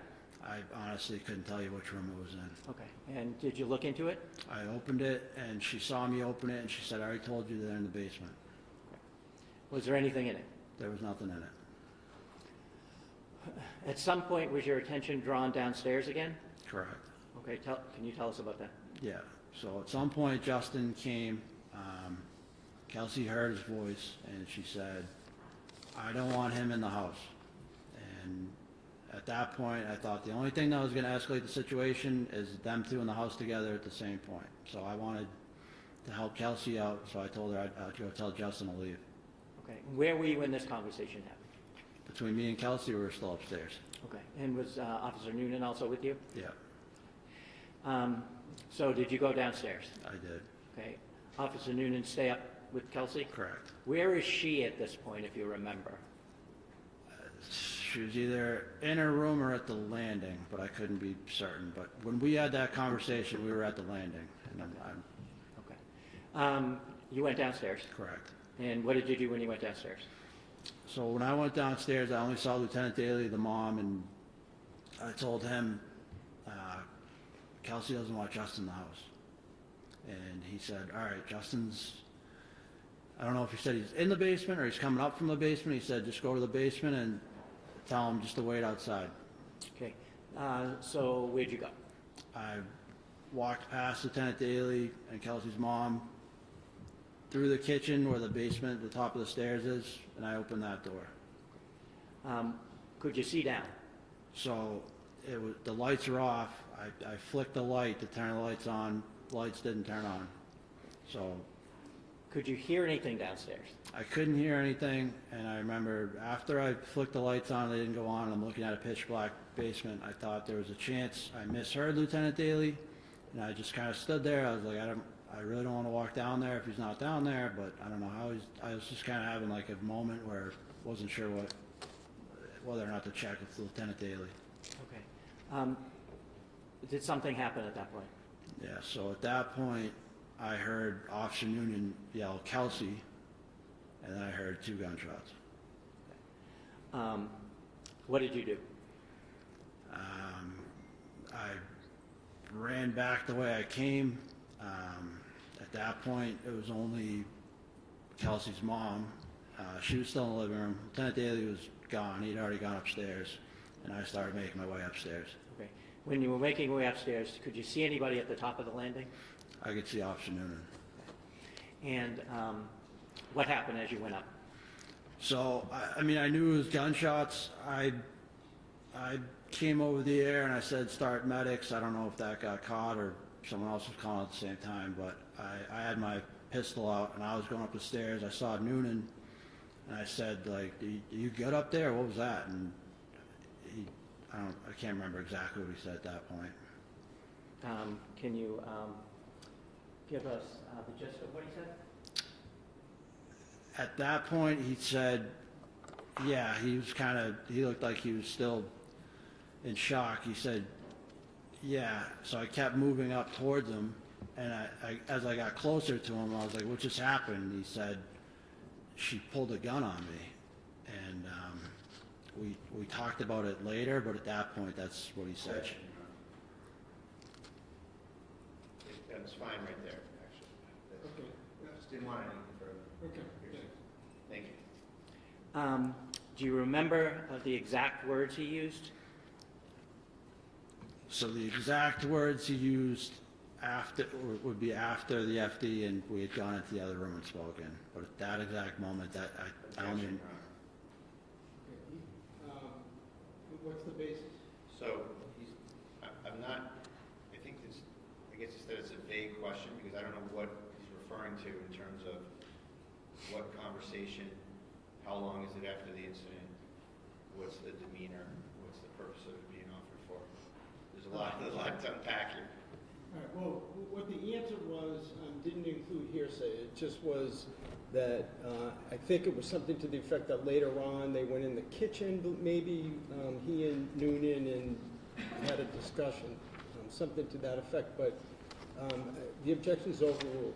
So the fact of the discussion, I don't object to, but just any further, I'm trying to stop it from coming out. Okay. Thank you. Would the exact words that he used when you first ran up the stairs, would it help you to remember if you looked at a report?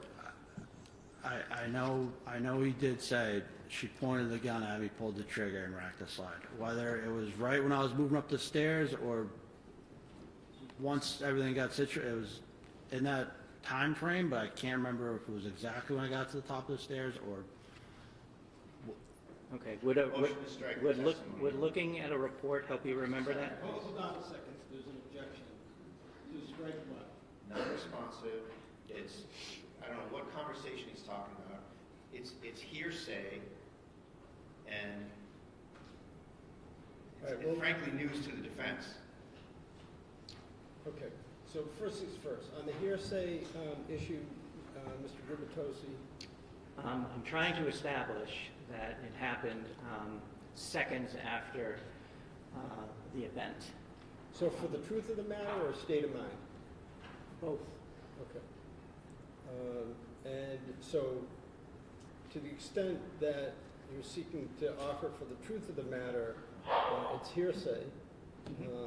And I think, didn't we already litigate the spontaneous utterance? No, that was a different time frame. Oh, that was a different, all right. So are you arguing that this should be admitted as a spontaneous utterance? Yes. Okay. And then the rest of your objections that is within there, let's just take them a step at a time. Let's get through the spontaneous utterance. So, Mr.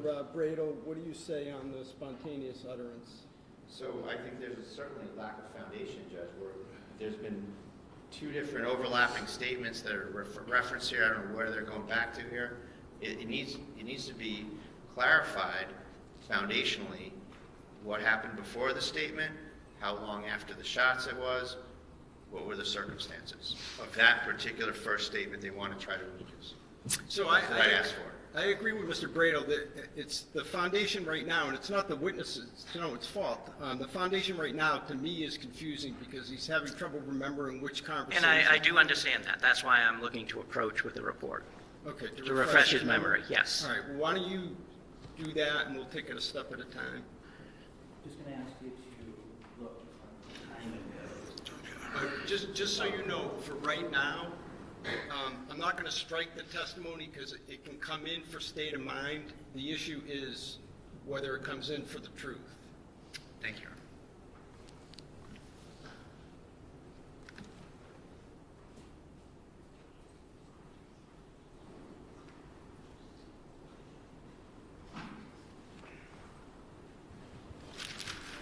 Does that help you remember the timing of that statement? Yeah, that's correct. Okay. When did that statement happen? So that statement happened when I got to the top of the stairs. Wait. I don't know what statement it is because he's Sure, I'll ask him. He's recited two different statements. Again, I'm not casting aspersions, but it was she pulled a gun on me or she pointed a gun, racked the trigger, etc. So you can have him clarify. Sure.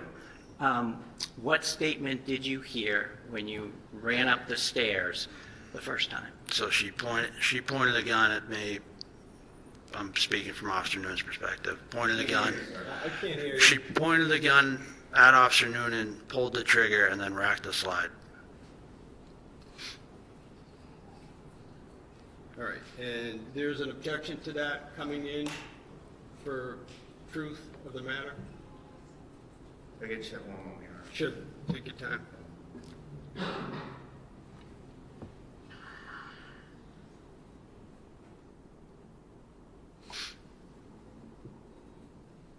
Judge, there's still a lack of foundation here, Your Honor. Now he's saying something different than what he said 2 answers ago about what the statement was. So this is, in terms of any sort of a reliability preliminary finding of any of this, it's all over the place. He just said something completely different than what he said before. He's now clarified it, so we're beyond that. And so he's now has identified the statement, identified where it was made, when it was made. There was some mention before about the declarant state of mind. So I guess what I'm politely saying is you need to move beyond that. So now the issue for me is, does that statement come in for the truth of the matter? And Judge, I think that I'll reiterate my arguments from the earlier discussion about the other excited utterance statement, Your Honor, that this isn't like a domestic violence situation where someone is, a battered woman or something, where the time frame is much more flexible. And in this situation, you have an officer-involved shooting that happens. Another fellow investigating officer comes right up there, and there's a huge motive to fabricate immediately, Your Honor, that something happened that covers the officer, covers the shooting officer, versus being under the influence of the event so that you're not fabricating. There's an immediate impulse here that this officer has to cover his future. He has to cover his conduct right away. There doesn't need to be much time to realize that from an officer who jumps the gun, from an officer who panics and shoots someone in the wrong circumstances. That's something that would immediately happen. And particularly where there's no surrounding corroboration, where there's no attempt by the government or no testimony from Noonan that this happened. This is something completely different, that the statement happened, I mean, Your Honor, that this interaction with Houston happened. There's extremely unreliable circumstances. If that really happened, Noonan would have testified to it. If that really happened, the government would have given me discovery on it. If that really happened, it would have been corroborated. So, All right, so the discovery, the lack of discovery or argument is a different matter. Anything else on, again, on just the Commonwealth's assertion that it qualifies as a spontaneous utterance? no, Your Honor, just the notion that it's not a domestic violence situation. It's a situation where the motive to fabricate immediately arises. Thank you. Okay, Mr. Gubitosi, anything further on that? This is exactly what the exception is for. It couldn't have been more immediate unless Officer Houston was standing next to Officer Nunan when it happened. He immediately heard the shots, immediately heard the yell, and ran up the flight of stairs that you've seen pictures of, and asked what happened, and got that response. So that's my answer to that. And as far as, I think I have to, since we're on the record, talk about a discovery violation. We're not there yet. We're Okay. not there yet. Okay. Okay, let's just take it a step at a time. All right, anything else? No, thank you. All right, so I'm going to sustain the objection, but for reasons different than Mr. Bradel articulated, and essentially for the same reasons that I stated yesterday to Attorney Moriarty, and that is that when I weigh the factors under Baldwin, I come out that it militates towards excluding it for the truth of the matter. It will come in for state of mind. We don't need to get to alleged discovery violations or any other reasons because I've sustained the objection. Unless you want to. I'd just like to put on the record, it was part of his recorded interview that they've had since the beginning. Okay. So. All right. Now, sir, after you heard Officer Nunan tell you that she pulled out a pistol, pulled the trigger, and racked around, where did you go? At that point, I was at the landing. I looked in, and I saw Kelsey on the ground, and I saw Lieutenant Daly over her. Okay. What was he doing? Anything? It looked like he was kind of evaluating her. I moved towards them. I asked either Nunan or Lieutenant Daly. I said, "Where's the gun?" I believe I asked Nunan, and he motioned away from Kelsey, so that stopped being my concern. I moved close to Lieutenant Daly just to see what level of consciousness Kelsey was. I could see she was breathing, she was alert. So I told Lieutenant Daly I was going to go get a med bag. Was she saying anything? She kept saying, "I'm sorry, I'm sorry, I'm sorry." And so, where did you go? I ran down to get the medical bag out of my cruiser. Okay. Did you get it? I did. Did you come back? I did. And what did you do when you came back? I threw the medical bag on the bed, and I started taking stuff out. I took out the AED, I took out gauze, wraps, stuff like that, handed it to Lieutenant Daly. Okay. Excuse me one moment. Sure. Mr. Wayne.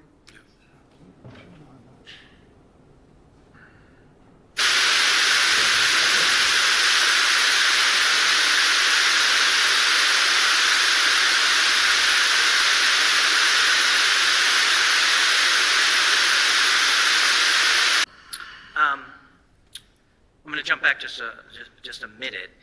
When you went up the stairs and you saw Officer Nunan, did he have his gun out? Are we talking about when I came up with the med bag or before that? First time. First time, he had it out. And how was he holding it? He had it at the low ready, so he had it kind of down towards the ground. Pointing to the ground? Yes. Do you see Kelsey Fitzsimmons in the courtroom here today? I do. Can you point to her and describe an article of clothing she's wearing? She's wearing like a beige sweater. May the record reflect she's identified the defendant? It may. Thank you. I have nothing else. Okay. Cross-examination?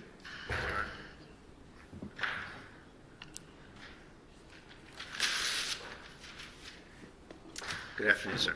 Good afternoon. You said that Ms. Fitzsimmons initially exhibited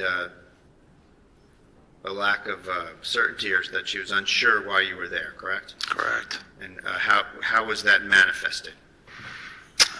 She just looked surprised. Her eyes were wide. She didn't, I mean, I guess that's the best way I could describe it. Now, you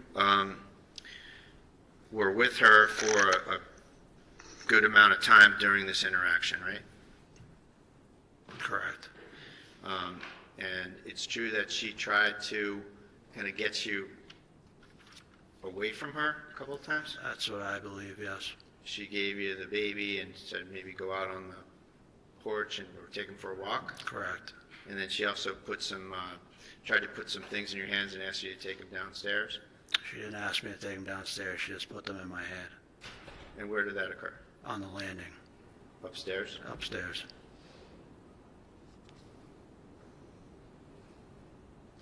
And you said that you heard Officer Noonan yell, "Kelsey," Correct. and that's all? That's all. One time? One time. And how about after after he said Kelsey, how long of a time elapsed until the gunshots? I couldn't put an exact time. It wasn't instant, but it was relatively quick. Relatively quick. How about the gunshots themselves? It was 2 gunshots, right? 2 gunshots. Were they in quick succession? Yeah, pretty quick.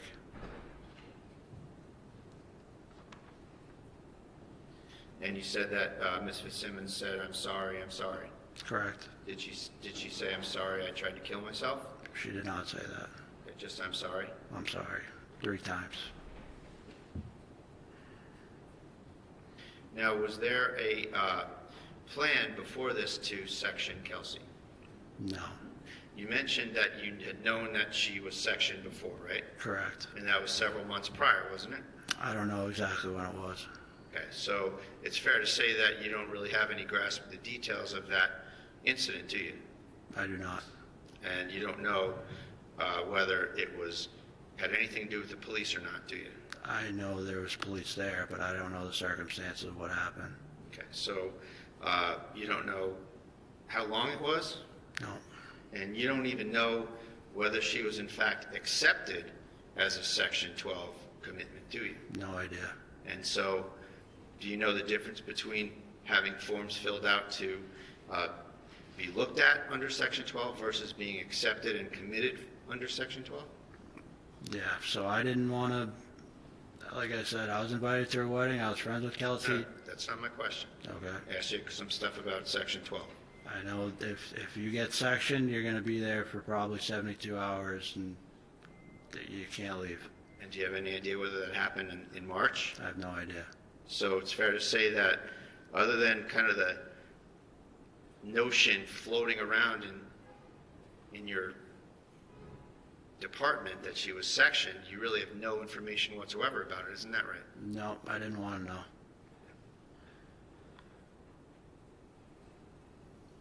And then you said something about the knives in Ms. Fitzsimmons' kitchen? Correct. What's the status of the knives in Ms. Fitzsimmons' kitchen? Just at that point, I wasn't sure what was going to happen, so I didn't want her to reach for a knife. It's nothing against her. It's just it's a lot of information to take in. I didn't know how she was going to react. Okay, so was there something strange about the knives that were in her kitchen? No, it's just a weapon in the kitchen. So when you're serving one of these things, anything can be a weapon, right? Any normal household product item can be a weapon, right? I wouldn't say anything. A lot of things. How about that? Yeah, let's go with that. And in this case, there were knives in her kitchen. Is there anything more to it than that? No, that's it.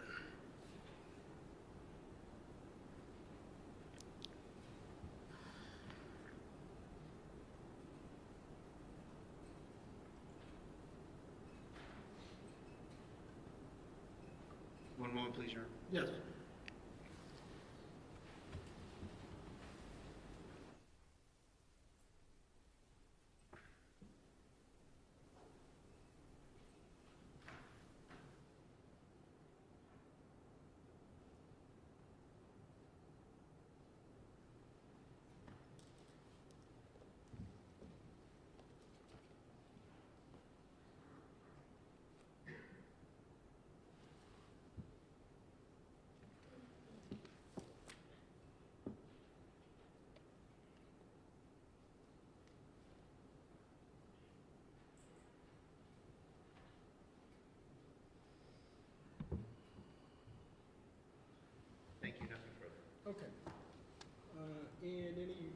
redirect? Yeah, just briefly. A Okay. lot of things could be weapons, correct? Correct. So that's why you don't leave someone alone, right? Correct. That's why you keep eyes on them the whole time. Correct. That's why you're, to use a term, in their pocket while they're walking around, correct? Correct. Thank you. Any recross?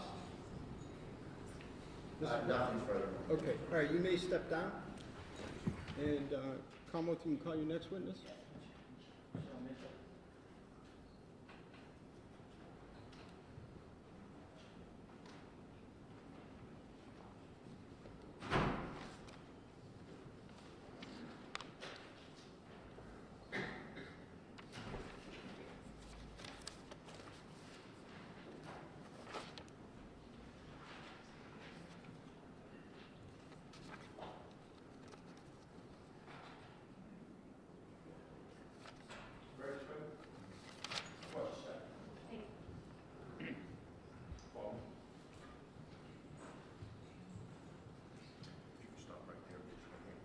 Could you raise your right hand?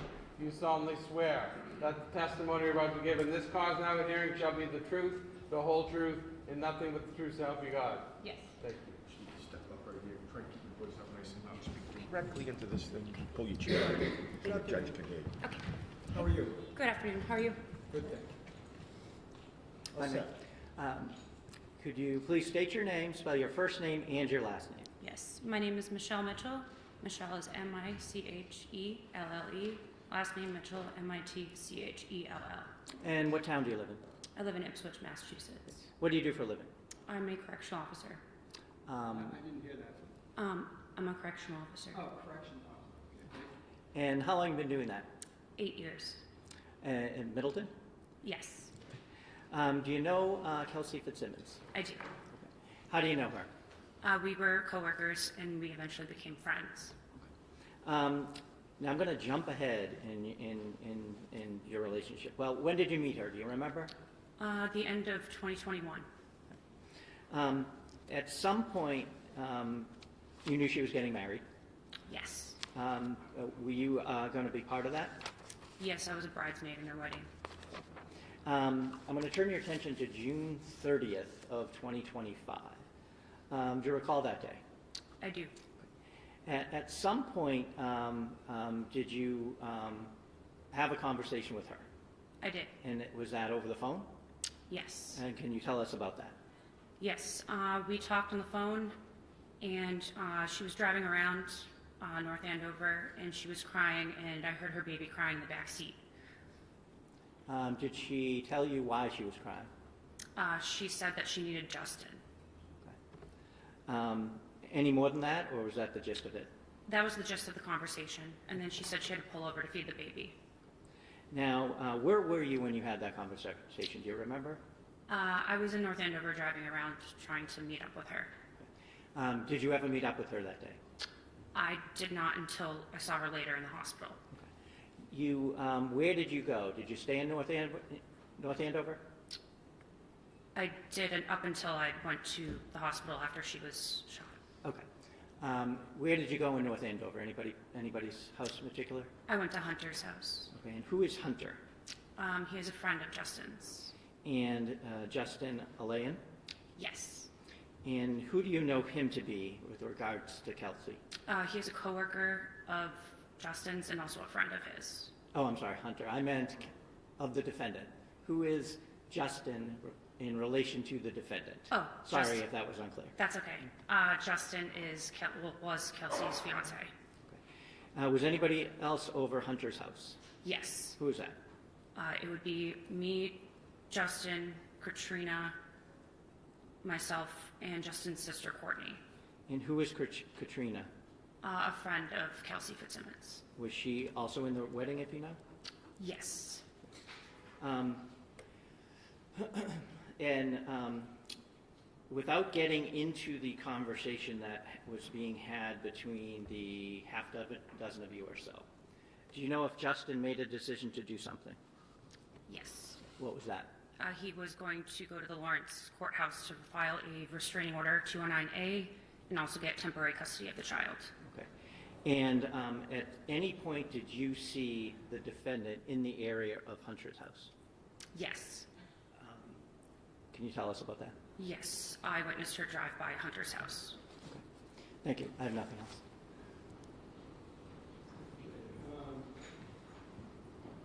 Cross? Yes. Good afternoon, Ms. Mitchell. Good afternoon. Just a couple questions.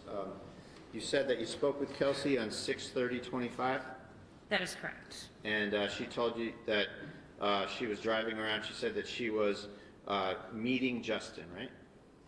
No, she was not meeting Justin. Did you say needing Justin? I thought you said meeting. I did. Wasn't she going to meet Justin? That was what I understood from Justin, but she didn't tell me that on the phone. Okay, she said that she needed Justin? Meeting or needing? You need to clarify that for me. I think I said needed. Quiet, please. She said she needed Justin? Needed Justin, that is correct. Okay, so just let's put that over here. And she had also told you that day that she was meeting Justin, right? Yes, thank you for clarifying. So she couldn't meet with you because she was meeting Justin, right? That is what she said. And you said there was some sort of gathering at Hunter's house? Yes, And that was a social gathering with swimming and drinking, right? that is incorrect. Was there swimming? No, Mr. Bradle. Was there drinking? Also no. And it was you, Katrina, and Justin and his sister and Hunter, right? Correct. Now, you said that you saw her drive by the house, Yes, and so it's fair to say that she would have been able to recognize some or all of the vehicles, right? yes, And going by the house is a route that would take her to the North Andover Common, right? yes, it's near there, correct. Nothing further. Nothing. All right, you may step down. Thank you. May we approach? Yes. Just give me one moment. Well, you can start walking over. Quiet, please. We are still on the record.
Just to continue in open court, Mr. Brado, we were discussing, why don't you give me an update on the potential for a view?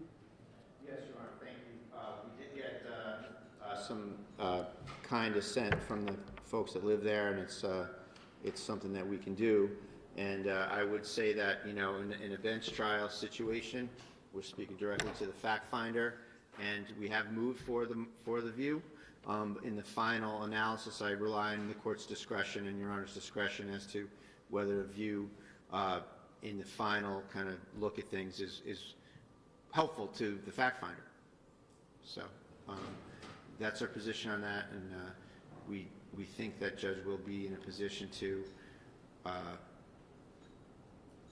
end the defense case probably by the end of the day tomorrow, or in the afternoon tomorrow.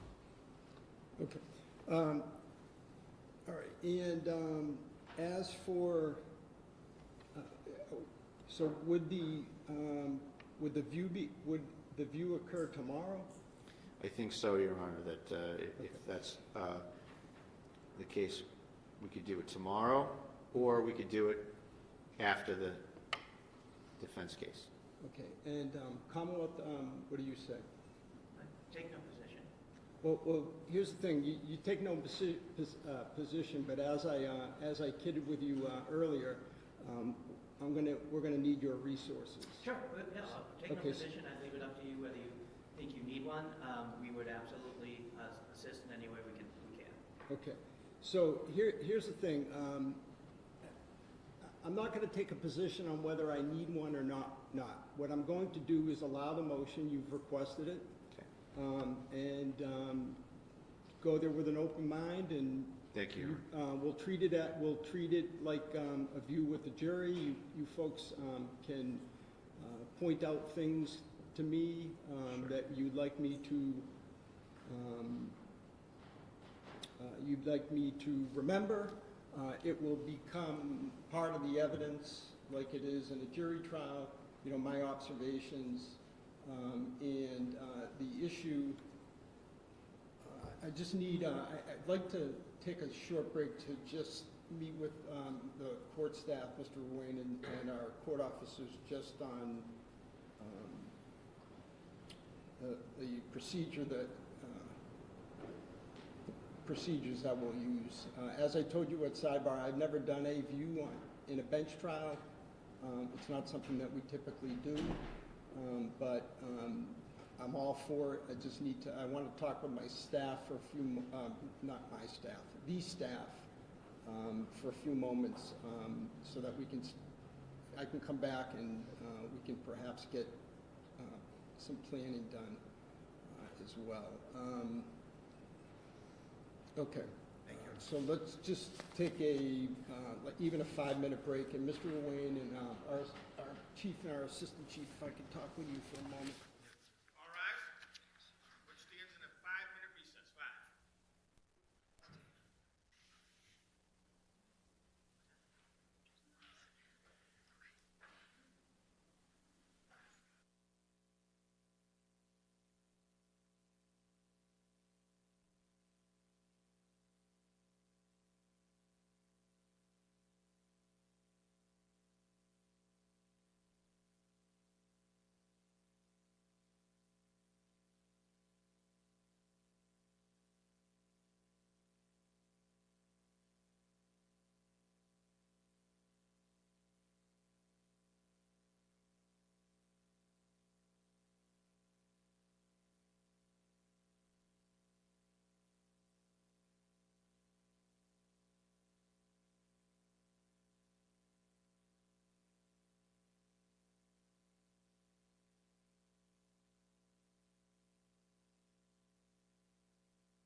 Okay, all right, so formally the motion for review is allowed, and I've met with our court officers and Mr. Ruane, so let me just specify who's going to be present. I'm going to assume that the three groups, the Commonwealth, the defense, and the court staff, will go there in separate vehicles, and all right, so we need to just work out a time, and also, frankly, we have to work out. So, let me back up. As for who goes inside the house to do the view, I'm sorry, all the folks in the back row, but perhaps it can be the four of you folks that Ms. Fitzsimmons, counsel, the trial counsel that have been here, Attorney Coakley, Attorney Bradle, and your paralegal. And I'm sorry, he said your Mr. Bradle has told me your name 6 times, and I just keep forgetting. But I don't mean any disrespect to the other attorneys, but I can already tell from the photographs it's a small house, and then on the court side it will be myself, Mr. Ruane, our court monitor, if you'll be available, and some court officers. We'll take our own vehicle. I would ask that there be some kind of police escort for us so that we can do this quickly, and I'll also tell the media and our audience that this is not something that you folks will be, this is not going, you will not, no one else will be inside that house or really within some yardage or footage of the house. I need to figure out what that would be, other than the folks that I've mentioned. Defense counsel, Ms. Fitzsimmons, the court staff, and the prosecutors. So I'd ask that the North Andover police, I'll give you some kind of a distance, I need to think about it, but that the North Andover police do what is, or the state police do what they usually do during a view, which is typically shutting down the street or area to make sure that we can accommodate quick movement through there. All right, so that's where we're at. So I would just ask you folks to just work out a time. Let our either chief court officer, assistant chief court officer, Mr. Ruane know the time that you want to go, and then what we'll do is if we're in the middle of a witness's testimony, we'll just break, go on the view and come back. And again, the expectations at the view will be just like we do during a jury trial. The attorneys it will be on the record in the sense of it will be recorded. Is that not live, but recorded? What? Yeah. It's a handout, right? So it won't be live, but it will be recorded, so there's a record of it. And the attorneys, like in a jury view, will just point out locations inside the home that you'd like me to, and even outside the home that you'd like me to make note of, all right? And we will go from there. Anything else? We spoke, we anticipate Thursday morning. Just to give you a heads up, we need a little time to... Oh, okay, all right, that makes sense. You anticipate Thursday morning, okay. That's time. Just let, okay, all right. And does that work for you folks? Okay, all right. Okay, that makes sense. So tomorrow, the Commonwealth may or may not have a witness. The defense, if the Commonwealth rests, I guess you could rest because it is the defense's motion for the view, so technically you could rest. If the Commonwealth rests in the morning, you'll be ready to proceed with your case? Yes, Your Honor, two Okay. witnesses. All right, excellent. And then we won't obviously get to closings until after the view, so if we're on target, end the evidence tomorrow, we can, that can happen on Thursday. All right, and one other thing. I've only done this once, this trial. I always have these false alarms when I'm ready to leave. And that is that, as I said, I'd like to get some agreement on the law that you want me to apply. All right, so, or at least, maybe not agreement, consensus. All right, so you can do that in the way of proposed jury instructions, just a memo, whatever you want to do is fine. Okay, all right, thank you, we'll stand in recess. All right? Court stands in recess. Please remember when you exit the courtroom, there is another session that's up and running.